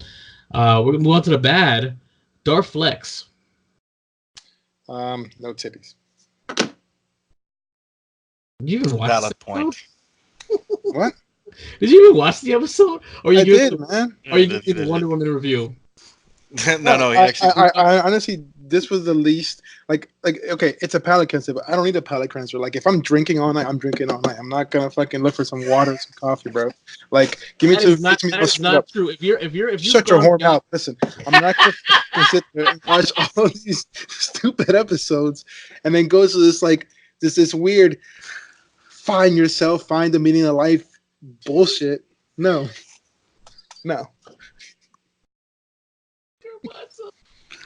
I think they missed a great opportunity with the name. I would have called it the iRoomba episode. iRoomba. Yeah.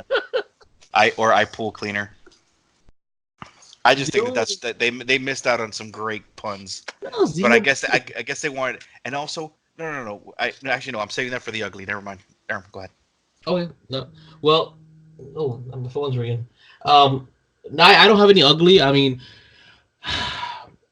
I wish they didn't spend so much. I wish they didn't spend so much time on the blue. Basically, the blue. I understand what it was about. It was in the back of his conscience, and that was the color of the tiles in the pool that he was cleaning when he was a little robot. But are you okay? You're right. Mm-hmm. Okay, He gets cool. excited. But I mean that's a bit because I thought it was gonna focus about this blue, like he was gonna find some kind of answer. The blue was some kind of answer to the world, but it was the answer to his world. But other than that, and that's very nitpicky because that's where I was tuning out till I realized. See, I didn't appreciate the episode the first time I watched it. I appreciated it the second time and the third time that I watched it because of it. So, and I knew that originally the blue, this is me when I'm blue, and the blue gets bigger and it gets more bigger, it gets more prominent. And then when the blue became just blue, and everybody's still going ooh ah. I'm like, come on, give me a fucking break. Wait, so, what if? Okay, this is probably not what it's about, but this is the only thing I could think of. What if blue? Okay, so the character is obviously black, right? He's black. Mm-hmm. Obviously, the robot, but he's not. So with a very sensual voice. Yeah, he's like the Allstate guy. So what if blue is black, and you have this black guy? What if blue is the new black? It's a Netflix spinoff. When they canceled the other one about the lesbians? This is about just men in prison. No, it's just a play on words, so you don't necessarily say black. But what if the blue is black, and this is a black man who started literally from like Africa, came up to this world, and you see how the black community is destroying each other, and how young black men are just, I don't know, the way they're progressing and everything else. Give me No, Flex. We're talking about Zima Blue, not When They See Us on Netflix. So it's totally different. I don't know. I actually haven't seen. Just so you know, we're not. It's different. We'll talk about that later. That's all I can think about. It's like the way. I don't know. I guess it's not a good place. You should watch When They See Us. That thing made me cry, but it's because I have kids, so you would never. I mean, you won't. You mean when the kids get like suckered into admitting that they're guilty when they're not guilty? Well, yeah, that too. But you know, the acting is amazing. These child actors are amazing. I gotta check it out. You have to, but I mean, I got emotional, but I got emotional because I was trying to put myself in these parents' positions because the parents also got suckered into allowing this to happen to their kids, and I'm thinking like, well, how would I have reacted? You know, with my kid bawling, saying, "Please, you know, let me admit to this so I can go home," and then they all get suckered into it, and they're all the ages of my boys right now. They were 13, 14. I have teenagers now, so I'm watching this friggin' show. I'm just like, holy crap! So it touched me. That stuff actually happens. I mean, I'm not going to say that it doesn't happen. Yeah. It actually does happen. And the fact that it happened, it happened in New York too. You know, I was around when this happened, so like I was living in New York when this happened. So you know, it touched me on many different levels. But I digress. The bad Zima Blue. You mean ugly? No, we're in the bad. No, we did the bad. We did the bad. You did the bad already? Yeah. Oh, yeah, we did the bad. Okay. The ugly. Ugly. Ugly. I got excited because it said Zima in the name, and I didn't see one Zima in the whole episode. Well, there was water. There was water. There was no Zima soup. That's the only. Like I said, it's the only ugly I could. I have no ugly. It was a good palate cleanser. Like I said, after all the animated penis, the photorealistic penis, the hand drawn penis. I was really happy because when I saw him, when he shed his clothes in the pool, I screamed out loud, "No penis!" I would say I was thinking it was gonna be an abstract penis. Now, That's all it is. That's all I see in this thing is penis. There's more penis in this series than breast, in my opinion. I think. But when I watch it the fourth time around, I'll do a tally for you guys because I care about you guys. Can we? Oh my God! Please, can we have a penis counter? Yeah, I'm gonna have a penis counter. Penis counter versus the breast that's in this friggin' series. Wait, do breasts count as 2? No. Oh. Breast plural 1. 2 breasts equal 1 penis. That is the law of the land. I don't know where I came up with this, but somewhere between Zima Blue is the new black, and When They See Us, I came up with this. So, all right, we're gonna we're gonna move on to Gadgets Are Us. Technically, this should be going in video game news, but it didn't make any sense. You could run Android on the Nintendo Switch now. Now, this article comes from TheVerge.com.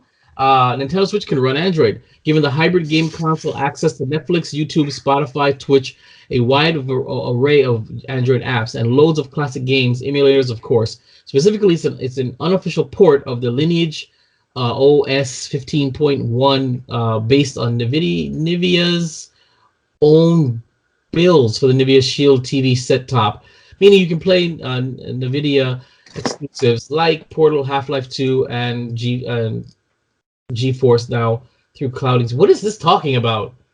I don't know, but I have stock in NVIDIA. Do you? Yeah. Nice. Smart move. Like fucking 3 shares. It's nothing. Oh. I don't know. No, the whole thing is you can actually switch your Android, switch your Nintendo Switch to Android. Yeah, pretty much. You plug it in. If you actually go on, if you go on YouTube, there is a hands-on. It's called hands-on. Nintendo Switch is unofficially getting an Android port. So basically, it's not official. It's like jailbreaking your Switch. And like any kind of jailbreak situation and any hack, you may turn your thing into a brick. True. So be warned before you go and go to TheVerge.com and follow the instructions. Understand you may brick your $300 toy. Very true. And so I think that's exactly what you guys should do. Go there and do it. And if you guys successfully do it, let us know so Darflex can do it. Because he will absolutely do it. He's all about jailbreaking stuff and turning stuff into potential bricks. He lives his life 1/4 mile at a time. You mean Joe? I've never jailbroken anything in my life. Oh. Well, I think Joe's broken out of jail. I don't know if he's broken anything. And with that note, we're going to break into Squeezy Bits picks. Netflix subscriber drop marks the beginning of a rocky road. So I'm looking right now at Netflix subscriber growth, and it's fallen. There's a steep drop in 2019. Netflix has lost subscribers for the first time since 2011, dropping 123,000 subscribers in Q2. The streaming service added 2.8 million new paid streamer customers outside of the United States, but is projected to add 5 million more. And things are going to get tougher for Netflix going forward. The big subscriber miss was largely due to Netflix price hike at the beginning of the year. Netflix said that the shareholders letter that our missed forecast was across all regions, but slightly more in regions with higher prices. So this article comes from PCMag, that's PCMAG.com. Yep. They say it's because it's the higher prices. I think, of course, because they're losing The Office, they're losing Friends, Disney Plus is coming. What do you guys think? You got Apple TV, Hulu, and everybody has Amazon Prime Video. Everybody has. They're just not able to keep up. They're hemorrhaging. They are losing a lot of content. A lot of the content is actually going to be placed on a Disney Plus app. Of this content that's leaving, anything that was based on Fox, that's where it's going.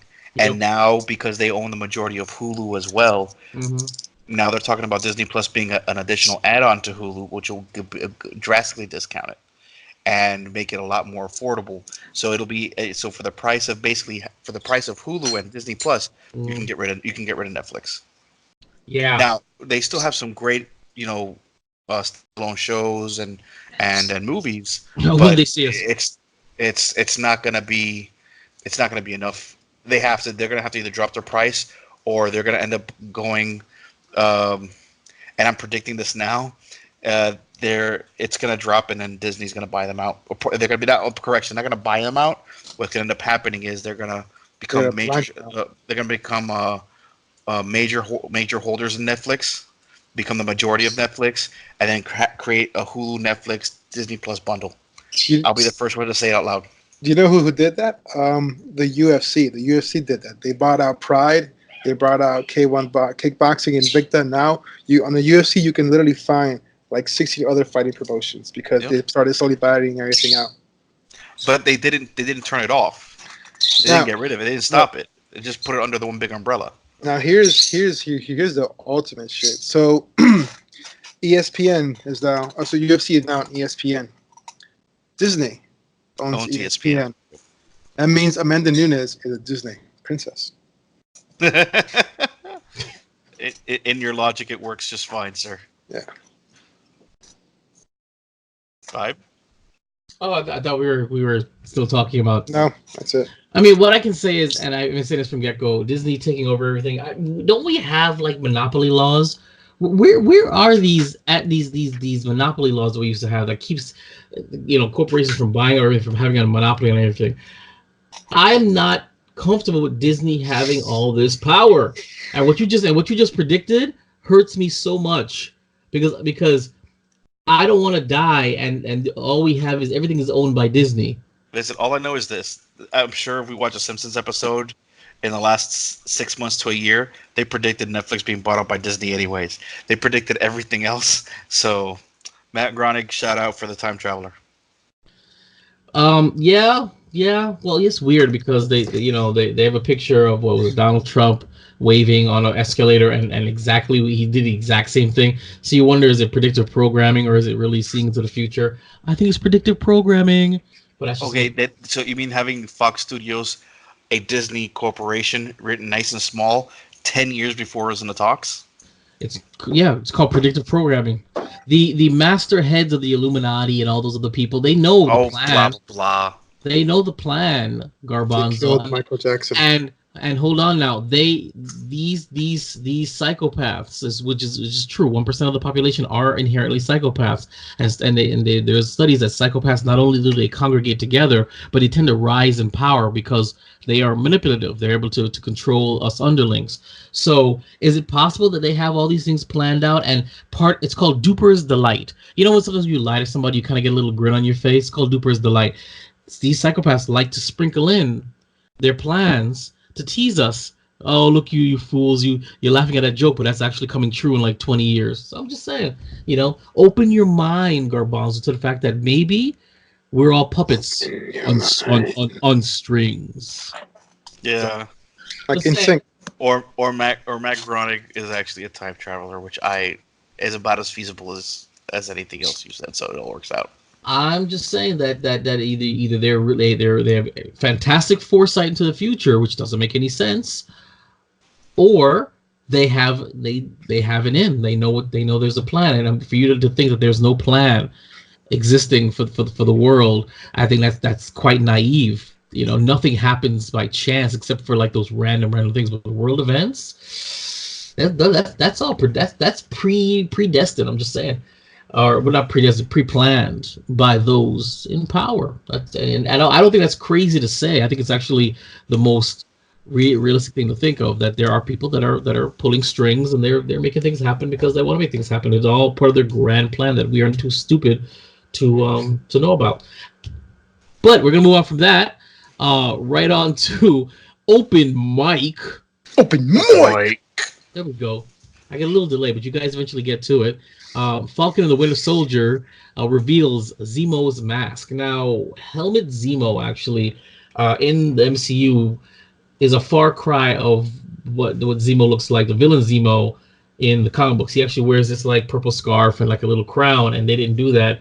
But apparently, in the Falcon and Winter Soldier story, the antagonist for that story will be Helmut Zemo. He will have his little purple scarf around his face. So.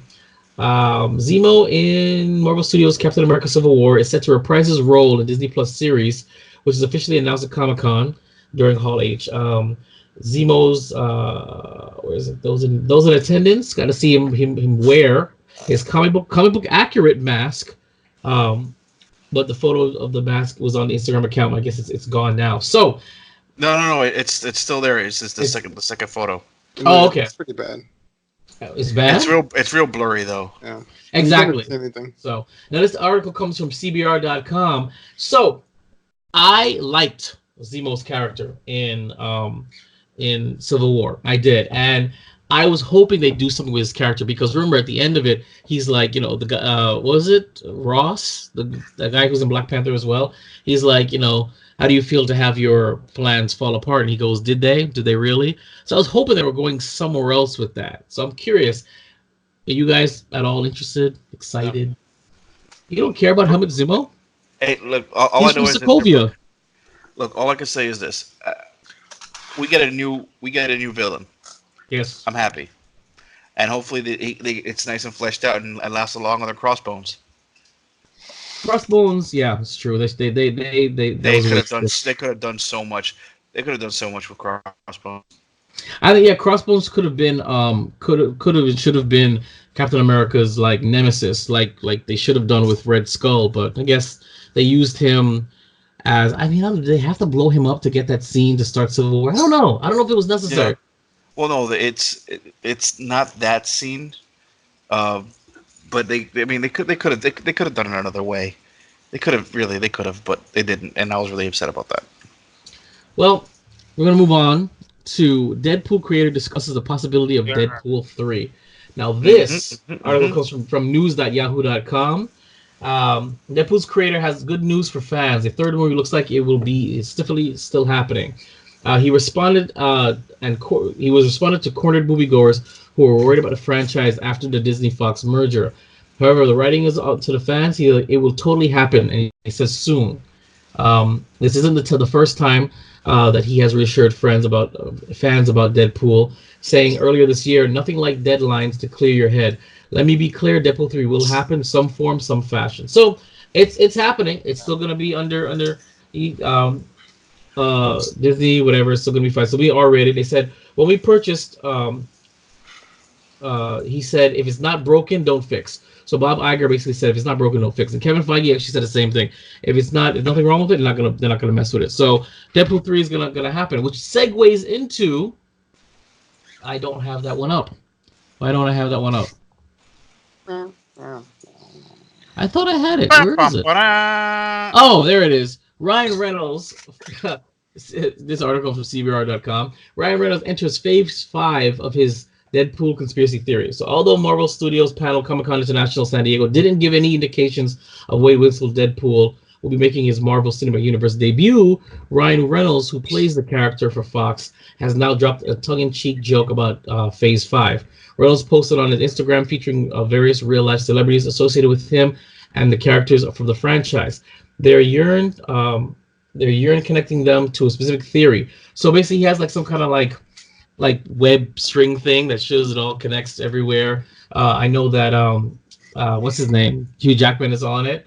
So and basically he pretends like he's looking to see who leaked the original test footage, and basically it says investigation headed into year 5. So that's awesome. So he's kind of hinting that by phase 5 his character will be in the MCU. So we'll see what happens. All I know is that I think it's Betty White. What? Betty White's what? I think she's the one that leaked it. You think so? Yeah. Cool. But I think, you see, and it's funny, I told you, we had a discussion about this where I said I did not know how he was going to fit into the MCU and I didn't like the idea. And then I read an article that says, well, they dabbled with a PG-13 Deadpool and it worked. And I said they did, and it was Once Upon a Deadpool. And I watched Once Upon a Deadpool and I liked it. I liked it. I thought them bleeping out the curses was way funnier than actually hearing the curses. So I didn't realize how much fun it was. I could see him in the MCU saying all these raunchy stuff being bleeped out, and all you hear is bleep, I will, and I think it'd be funny because it's gonna be funny because he's gonna talk about the Disney thing in the movie. Yeah, and they just look like, what are you talking about? So I think it's gonna be fun. It's gonna be a great idea.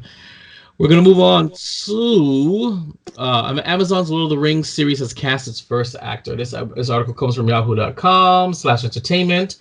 The first actor to sign on to Amazon's Lord of the Rings series has been cast, and you may have heard of her. I've never heard of her. You said you may not have heard of her. Oh, it says you may not? Yeah. I think you said, hold on, where does it say that? Oh, you may not have heard of her. Yeah, Good. right next to where it says you may have heard of her, it says not. Okay. Aha! Aha! Why don't you guys read some goddamn articles so I don't keep talking every episode? I did. I read all of these. You're the one talking, though. Okay. Oh, you want to talk about this? This is all you. Go for it. Yeah, no, go for it. This doesn't really say much other than the chick is Markella Kavanagh, an Australian actress, will play a character named Tyra on the streaming services series. It's pretty interesting because really, I never heard of a character named Tyra. This is a prequel, right? I believe this takes place. I mean, this is still just speculation. There's no official release on what it's going to be, but I believe it is the last of lines of men and elves and the battle of Dagorlath. Sorry, the battle of, I think it's Dagorlath. Diagon No, the battle of Dagorlath, where they fight Sauron in the fields. So it'll kind of on the way to actually the first battle with Sauron. The second, so that would be the second battle with Sauron. So wait, so how many battles with Sauron have they had? There's been a couple back when he used to be like he used to disguise himself as an elf, and he was a gift giver. I forgot his name. Was like Anna something. I did read about it. They did say that he was going to appear as his fair form in this series. So okay, so then if that's the case, this would be after the sinking of Numenor and after the destruction of Beleriand. Because in the Middle Earth, what we see in the movies, there's like this much of a chunk missing of the east side of it, and that's where you had like Fingolfin, and you had the kingdom of Gondolin, and where they were attacked by Melkor and Sauron as well. Because the original Dark Lord is Melkor, not Sauron. Sauron is actually like an acolyte. Yeah. So I'm assuming it's going to be after the destruction of Beleriand then, and if it's going to be in its fairer form, it's going to be when he tricks the people to make the rings, and he distributes the rings, and he gives the 7 to men, and then to the dwarves, and then the elves, and so on. And then in disguise, him and Celebrimbor make the actual one ring to rule them all. I will say this. I am smitten that you are so well versed in this. I forgot how well versed you are in this, and I'm actually more excited now because of it. Thank you, dude. I know. You're welcome. You're welcome. Honestly, like I hope somehow they put Tom Bombadil in this because they completely ignored him in all other movies. But I think because Tom Bombadil is really in the books, it seems like he's the embodiment of J.R.R. Tolkien, kind of like breaking the fourth wall, kind of thing. Because really, he's pretty much like God. But like, he doesn't do anything. The way to describe it, because the rings, no magic of the world, none of the Astari, none of the Maiar, neither the Ring of Power have any power over him. It's just, but I mean, all he does in the books is sing, and give like the hobbits some honey and food, and he has his chick, Berry something, I forgot her name. Halle Berry? Probably. I would. But I am actually extremely, extremely excited for this series. One, I mean, they definitely put the money into it. There's no way it's not going to be good. It's going to be, I'm assuming, better production than Game of Thrones, and that so far has been. Wow, that's a big one. I mean, fuck, dude. Lord of the Rings is. Well, I mean, J.R.R. Tolkien's works is pretty much the precursor to everything fantasy we see, except The Witcher. I don't know where Vibe got Lord of the Rings and The Witcher, but like World of Warcraft, Dungeons and Dragons, all that stuff comes from J.R.R. Tolkien. Allegedly. Actually, a little shout out to Gary Gygax who started the whole D&D thing. Actually, a lot of Led Zeppelin's music is based off of The Hobbit and Lord of the Rings. If you pay pretty close attention, they even have a song called Misty Mountain Jam or Misty Mountain Rock or something like that. Really? They do, yes. That's actually pretty badass. Actually, no. We'll wait till we get to The Witcher so I can talk about that to correct Vibe on his incidents. What did I say about The Witcher? Later. What did I say wrong about The Witcher? That's right. I'll kill you. That's right. Okay, we're gonna move on to the Terminator Dark Fate Edward Furlong's return is stirring controversy over his abusive past. Well, long story short, he was charged with violating his restraining order that was brought on by his girlfriend at the time because it says what did he do? Did he push her? Oh, he grabbed me, bruised me, and pushed me, and left messages saying he would hire people to come and beat me with chains and bats. He was smoking cocaine and doing other various drugs, and he was very unpredictable. So the issue with that is that this happened in 2012. It is not 2019. The people that are kind of up and roaring now because saying that he shouldn't get a second chance, he shouldn't be in Terminator 4 because behavior like that should not be rewarded or given a second chance. How do you guys feel about that? Look, man, if OG got a second chance, this guy can get a second chance. Well, did OJ get a second chance? Absolutely. He killed that girl, dude. Come on. Oh, you're talking about like he got off. It. He got off. He didn't get a second chance. He admitted it. Why? It's a second chance, man. Okay. How did he admit it? You want to talk about second chances? Yes. How about Robert Downey Jr.? Oh yeah, look at that. Oh yeah. But I don't know. But I don't think he did any domestic violence though. They're saying for domestic violence. That's why he shouldn't get another chance. Okay, then what about Hugh Grant? Hugh Grant slapped up somebody? Yeah, the I know Hank Pym got a second chance, so I mean that works too. The whole thing is that if this person was going, it was still happening. If he has admitted to his mistakes and is willing to come around, I mean, people do bad things, especially when they're under the influence of drugs. True. So, even though we're not we don't condone drugs and or use it as an excuse for it. No, we don't. Yeah, we don't condone their action. We condone their actions. They made the choice to take the substances, and they made the choices while on the substances. It was okay to do the things that they did. We're not saying that they shouldn't pay for what they did, but the fact is that eventually people do become sober, and once they do become sober, I mean, Lindsay Lohan has her own show, and she beat her mom. Allegedly. I guess look at the Nerdist podcast now, the ID10 podcast. Chris Hardwick was a raging alcoholic.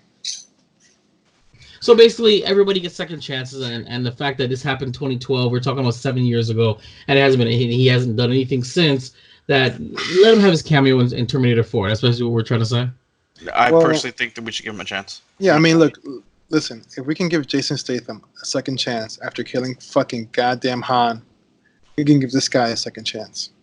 See, now I'm going to join the petition against Edward Furlong being in Terminator 4. Get his ass out. He doesn't deserve a second chance. I don't want him to be in there just he looks like fucking shit. Well, they're going to CG his face onto something. So yeah, they are. No, they're not. No, they are. They are. From what I understand, from what I understand, there's going to be a scene with a CGI de-aged what is her name? Sarah Connor, Linda Hamill, and as they're going to CGI Edward Furlong's face on an age-appropriate kid for where potential spoilers, where the Terminator kills him. And that's the only part he's going to be in it. Yeah. No, that I do want to see. Come on. Yeah. I have to see that. Yeah, they said that. And basically, spoiler alert, the old Terminator that you see in the trailer, he's the T-800 that killed John Connor. And that is why there's no John Connor in the movie. That is what I heard. Now, I will say this. If Edward Furlong and I'm sure, I doubt he'll listen to this podcast, but if he does, hopefully he will. He's an avid listener. Okay, well, here's the thing. I challenge him at this point in time to come out as a someone against domestic violence and do some good for it, and go from there, and then show that and to show that he's willing, that he's actually made a change and understands the negative impact that his actions did, and maybe other people will jump behind it. But I mean, it happened so long ago. But yeah, sure. Yeah. Yeah. I mean, I totally agree, but I don't know. I think that we are a culture that we want to complain about everything and anything all the time, and they're just gonna jump on to whatever. I mean, this is again, if he allegedly did it, and he did do it, and he pushed her and bruised her, whatever. I mean, look, we all make mistakes, and time heals old wounds. We're gonna move on to the I would call it the epidemic continues of the Disney live action remakes. Tom Holland might star in the iconic Disney live action remake of Atlantis: The Lost Empire. This article comes from yahoo.com/lifestyle. I hate all the live action movies. They're needless cash grabs. Their gimmick is tired and old. I wish they would stop. Aladdin broke me on so many levels. But I am excited about this one because I loved the Atlantis, The Lost Empire cartoon. It's funny because I actually watched it over again while I was babysitting, thanks to my Fire Stick, with the child that I was babysitting, and it was great. We watched it. It was a good time. Now, this is a movie I could see being done in live action. This is it. You'll have the CGI backgrounds, but but you won't have to get any CGI friggin' photorealistic animals or birds or anything. This is going to be CGI backgrounds, a lovely location. They're all human characters. Yes. This I want to see. What do you guys think? Yeah. If any cartoon I'm on board. If any cartoon lends itself to a live action adaptation, this will do it. I'm okay with this because, This and what's that other one? Disney movie? Titan AE? No, not Titan AE. Treasure Planet. Treasure Planet. Treasure Planet. They're never gonna do that one though because they didn't make much money. But yeah, anything like that. Titan AE was pretty good. I like Titan AE. I'm saying it right now. I have a feeling that they're gonna another Disney live actions they may actually end up doing. Hunchback of Notre Dame. They are doing it, aren't they? I haven't heard anything. I think it's happening. I mean, I was saying, and Hercules. I would watch Hercules. I'm curious about Mulan. Don't get me wrong. Mulan's gonna be interesting. That's because she's Asian. Yes, it's true. I'm attracted to her, and whatever. That's not the point. But these you can make live action. They make sense. You're gonna put it live action. You're gonna set the contemporary times. But The Lion King makes no sense. It's just the exact same animated cartoon, just with better animation, photorealistic animation. Unnecessary. Aladdin, I can't do this myself. Just move on. You're gonna make yourself upset, and then we're gonna move on to press, and you're gonna have to call me later. It's not worth it. Oh, yeah. Oh my god, it's funny.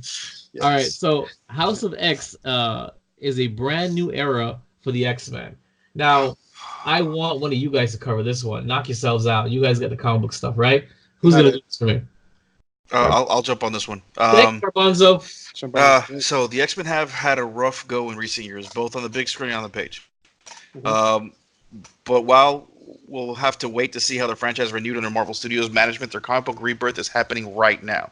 After using his Avengers run to destroy and rebuild the entire Marvel Universe, Jonathan Hickman is taking over the mutant agenda with this month's House of X and Powers of X. It's actually pronounced Powers of 10. So it's going to be a two-issue miniseries drawn by Pepe Larraz and R.B. Silva.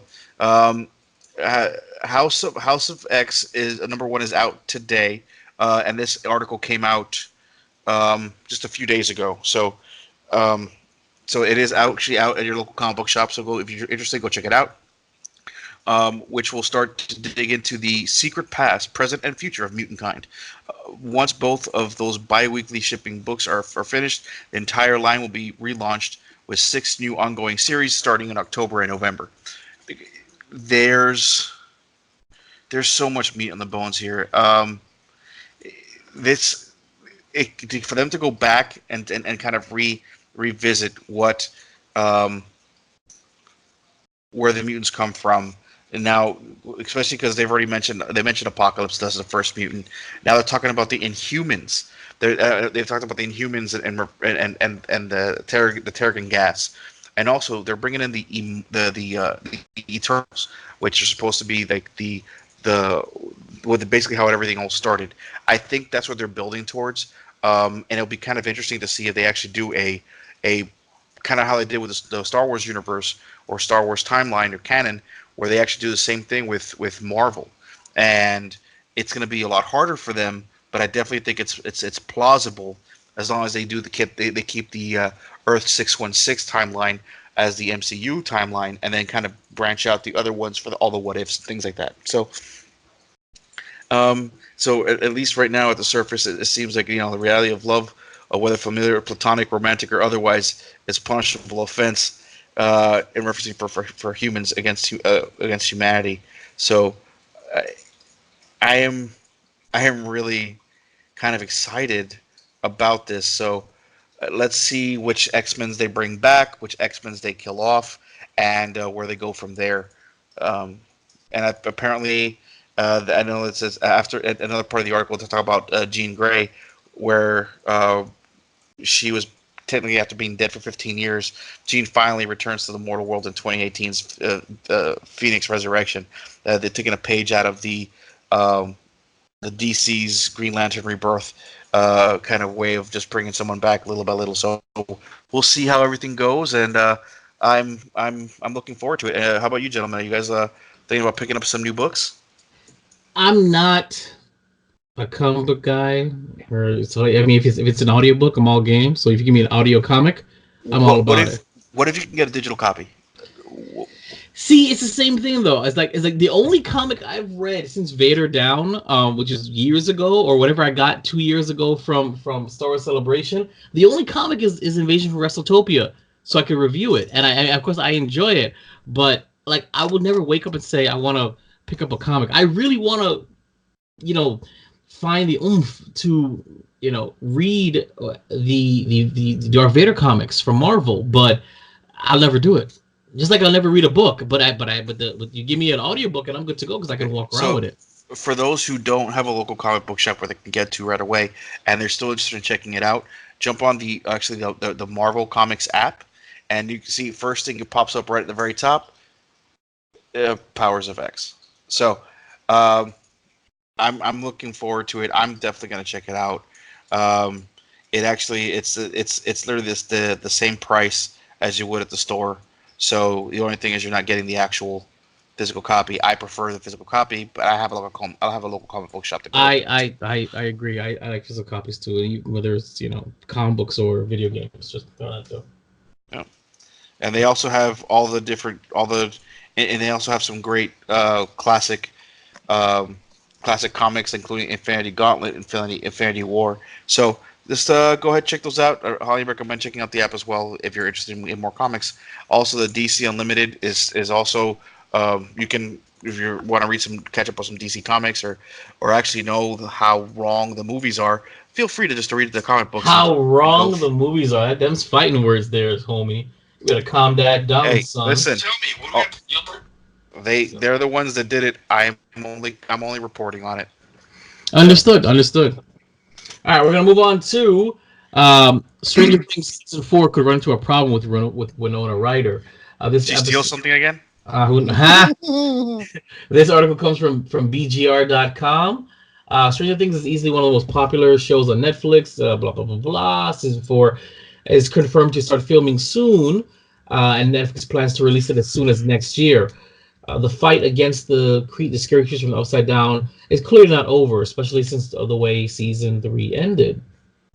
So, I'm not talking about Lucas Sinclair, but played by Caleb McLaughlin in the series, but Winona Ryder's Lucas. The actress who plays Joyce in the Netflix show made her Hollywood debut in 1986. Is this going to tell me anything or why she was? Because I know I read it and I can't find it anymore.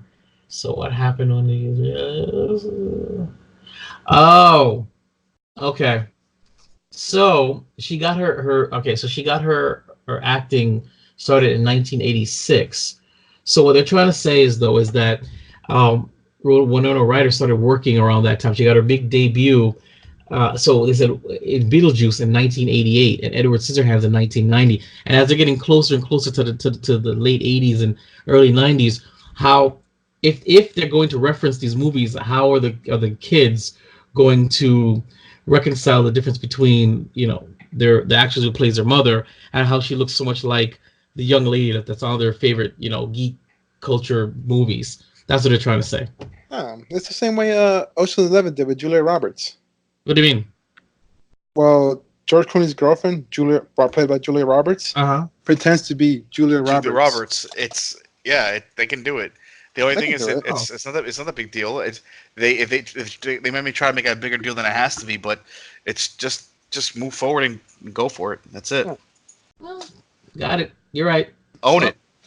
That'd be funny. It'd be funny. Little fourth wall breaking. Why not? Oh, that'll be awesome. Actually, I now that they're talking about it, I mean, they have to. Please, I'm begging them to please do this. It would really be great. So we're gonna move on to David Lindelof, the Watchmen creator. Said to Alan Moore, well, didn't say to Alan Moore, but said in general, fuck you, I'm doing it anyway. And that's basically, Watchmen's original creator, Alan Moore, is not thrilled about HBO's new adaptation, according to the network president's programming block. The showrunner, David Lindelof, says he's moving full steam ahead with the message, fuck you, I'm doing it anyway, basically. But Lindelof isn't exactly trying to start a war with the legendary comic writer. When addressing the room of reporters at the summer edition of the Television Critics Association Press Tour last Wednesday, he explained that Moore's decision to distance himself from the new adaptation of his graphic novel is an ongoing wrestling match. He said, I don't think I've made peace with it. Alan Moore is a genius, and in my opinion, he's the greatest writer in the comic medium and maybe the greatest writer of all time.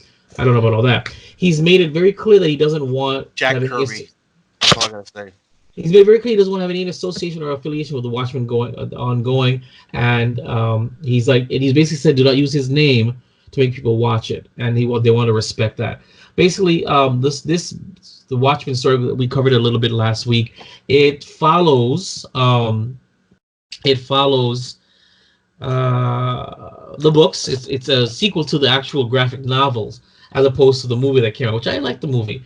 And it's all, some of the characters that are in there are going to be older and played by different actors, and it'll be interesting. So, what do you guys? I mean, I don't know about you guys, but I have like a narrative called Scorn that is that's my baby, and I could not imagine anybody else not only taking the brand Scorned and doing a sequel without me, or doing a sequel without my blessing, or just taking a story somewhere where I didn't expect it or didn't want it to go.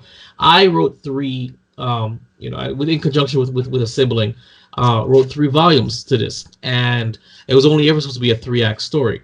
There is no fourth. It shouldn't go any further than that. So I couldn't imagine somebody taking my creation and then taking my characters, aging us up or whatever, and carrying on a story that was never intended, So I don't know how you guys feel about that. I mean, maybe, I don't know if you guys have like a passion project or something like that you wouldn't want somebody to like just take from you or take further without you or without your blessings, kind of thing. I don't really know if I could sit here and say that I would. I mean, I wouldn't sign it over. Well, I mean, I don't know if it was signed over. I don't know if I'm not sure how the the rights situation with it, or if they have to ask his permission for the rights, or if they have to ask DC for the rights. If DC owns the property, the IP, and DC is the ones that can give it away. You know what I'm trying to say? So I highly doubt that any of the characters created by Stan Lee and Jack Kirby, whatever, that they were personally asked by the studios, hey, can we use your character? No, Marvel gave them away, not the actual creators themselves. So I think that they took the creative input. Except for Fox. Fox just shat on everyone. Agreed. However, they're saying that Alan Moore basically says he doesn't want to be involved. So it's not like they didn't ask him. Flex, are we bothering you, or? I'm listening. Oh, okay. Just making sure. All right, we're gonna. Man comes up from Brazil. He thinks he's the fucking shit. All right, so he's just trying to drop a little Easter egg right there. I don't get it. Do you remember when video games used to come in manuals? And you have to guess. No, you have to fucking guess everything, bro. They don't come in manuals anymore? No. When was the last video game you bought that brought a manual? Like, it actually brought a book that explained everything. No, you have to pay for the book. Oh, That's a good question. And the All right. manual usually comes with some backstory and things like that to kind of get you into the game. You know what I'm saying? Backstory right here. All right, we're gonna move on to Zombieland Double Tap official trailer. We're gonna check it out and then we're gonna review it. Stay tuned. Time to nut up or shut up.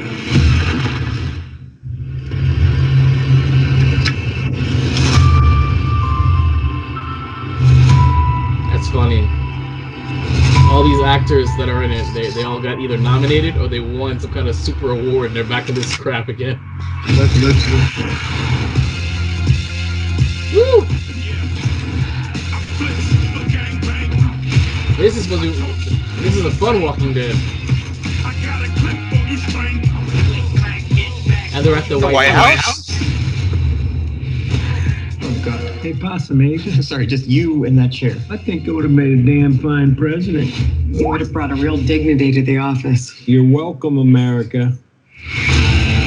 Welcome to This Zombieland. October. Life is about more than just survival. We were a family. Dysfunctional, sure. But what family isn't? Merry Christmas! What would you like, little girl? I'd really like for you to stop calling me little girl. Do you know what I would like? I don't give a shit what you It felt so good to be on the move again. Oh my God, I'm so sorry. Hi, I'm Columbus. Madison. This is Tallahassee. Hey, Poplart. This your dad? Whoopsie. I forgot the seatbelt rule. Oh, so she knows the rules? I told her just a few of them. 73. And are there more? You're cute. I like it. Oh, My sister is gone. She picked up a boy. He's from Berkeley. Berkeley. You don't have weed, do you? Do I look like the type of person that would have weed? I'm sorry. Boom! Yeah. That's a lot of weed. Nothing against hippies. I just want to beat the shit out of them. We're gonna go get her. We ride it, Dawn. Start talking. You Ooh, first. it's Earl Dawson. My name's Tallahassee.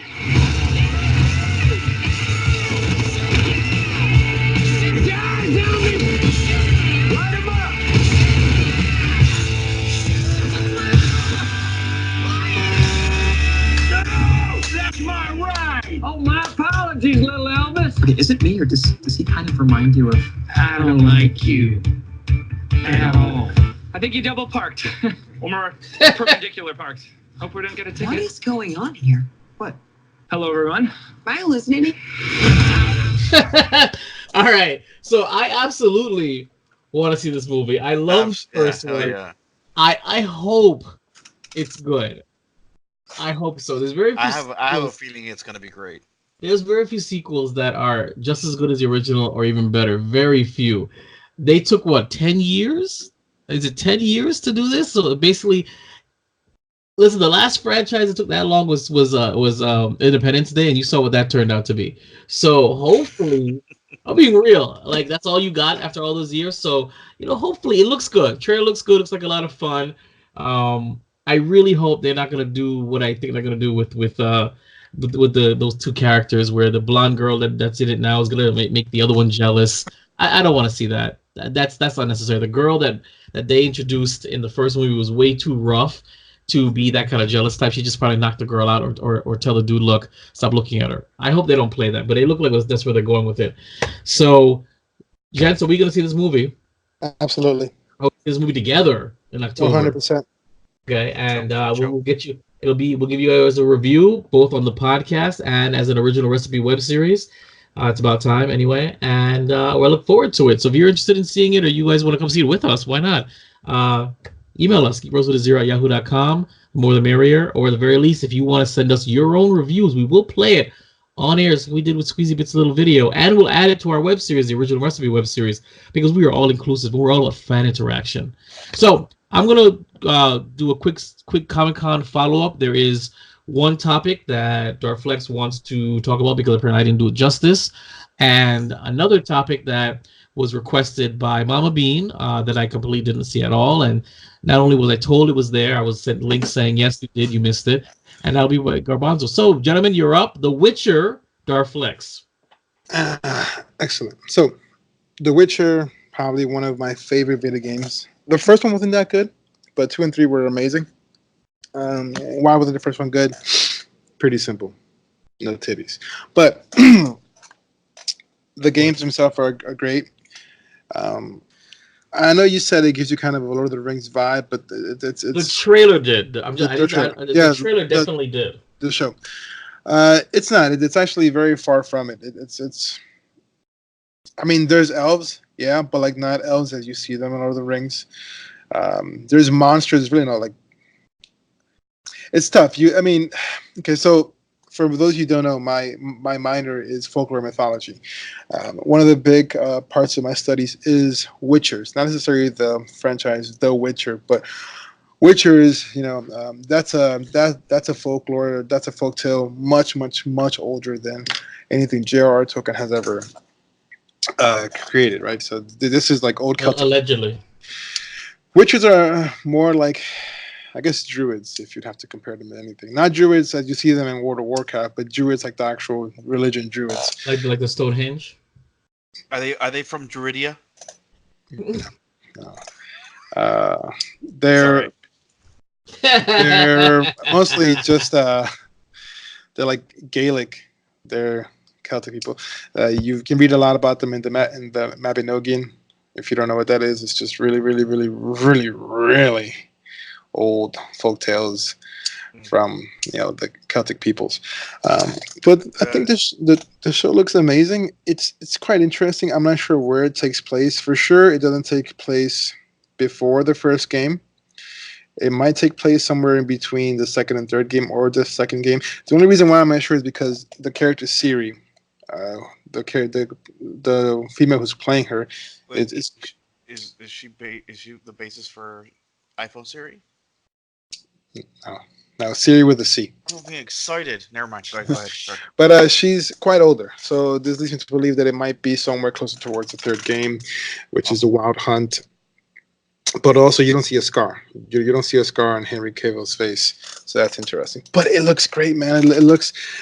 I do agree with Joe. Henry would not have been my first choice. Also, he's a little bit too jacked to be Geralt of Rivia. Listen, did you watch the trailer? Like 1,000 times. I mean, did you see how friggin' defined this man is? And that I was like, what? Like, he's a delicious piece of man meat, and I'm not even like, that's not even my thing. Yeah, no, but his voice doesn't fit it. But you know what? I think he's gonna do great. I think he's gonna do amazing. Do you think they're gonna CGI? Do you think he has a mustache and they just CGI'd it out, or what? Yes. But the trailer looks good. The trailer looks great. I'm not too sure when it takes place, but I really hope it's going to be like the game. Vibe, if you have not played the game, I highly recommend it. I mean, there's an audiobook. I have never played the game, and I never will play the game. The audiobook is actually quite good. Oh, I gotta check that out. These Polish dudes, they're actually pretty good storytellers, and they handle all of the books and all of the games and everything. So it's not like they really change anything. I don't really think it's an adaptation either. I think it's pretty much on point. Obviously, they did change a few things from what I'm seeing according to IMDb. Triss Marigold seems to be like a super light-skinned black chick instead of a ginger. Don't like that. Don't like that at all. Please don't change the characters like that. But I don't know what I'm more excited for, The Witcher or The Mandalorian. It's pretty tough because these are two of my favorite things. I mean, they're like my phone case is The Mandalorian, but I also have a bunch of Witcher stuff. Actually, the Renaissance Festival, I went with Garbanzo a few years back with our Gulfstream people. I was actually wearing the wolf pendant from The Witcher. And just there's a bunch of other Witcher factions, but Geralt is the main one. And it looks like in this show they actually have all the other Witchers as well, so it's going to be cool. The ones with the Witcher of the Crow, Witcher of the Bear, all that stuff. It's going to be pretty awesome. I'm really excited because it looks great. It looks like it's not cheap production. It looks really good. I mean, and honestly, I haven't, when it comes to this kind of like stuff, like this kind of fantasy or kind of sci-fi, Netflix never goes cheap on it. They actually do pretty well. It's true. I mean, look at Stranger Things. It's amazing. So I am pretty excited for this show. Vibe, honestly, I think you'll enjoy it. You'll enjoy Why it. did you trailer that? But I think you that's what I heard. I just don't feel like you're cultured enough to enjoy proper like folklore. But I'm not. I'm honestly not. Okay. That's the only black thing about you, I would have to say.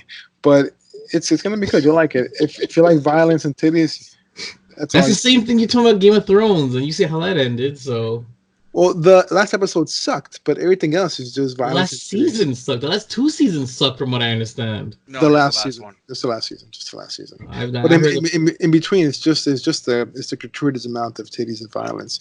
I mean, do you like? I'm not gonna ask you the same question again, but I mean, you're welcome to try. do you like titties? I do. You do? Do you like violence? I do. Do you like good storytelling for the most part? I do. Anything above The Last Jedi, I'm all about it. Do you enjoy original storytelling? I do appreciate original storytelling. That's 3 out of 4 boxes right there. Do you enjoy, by 2019 standards, offensive content? So yes, I do. Okay.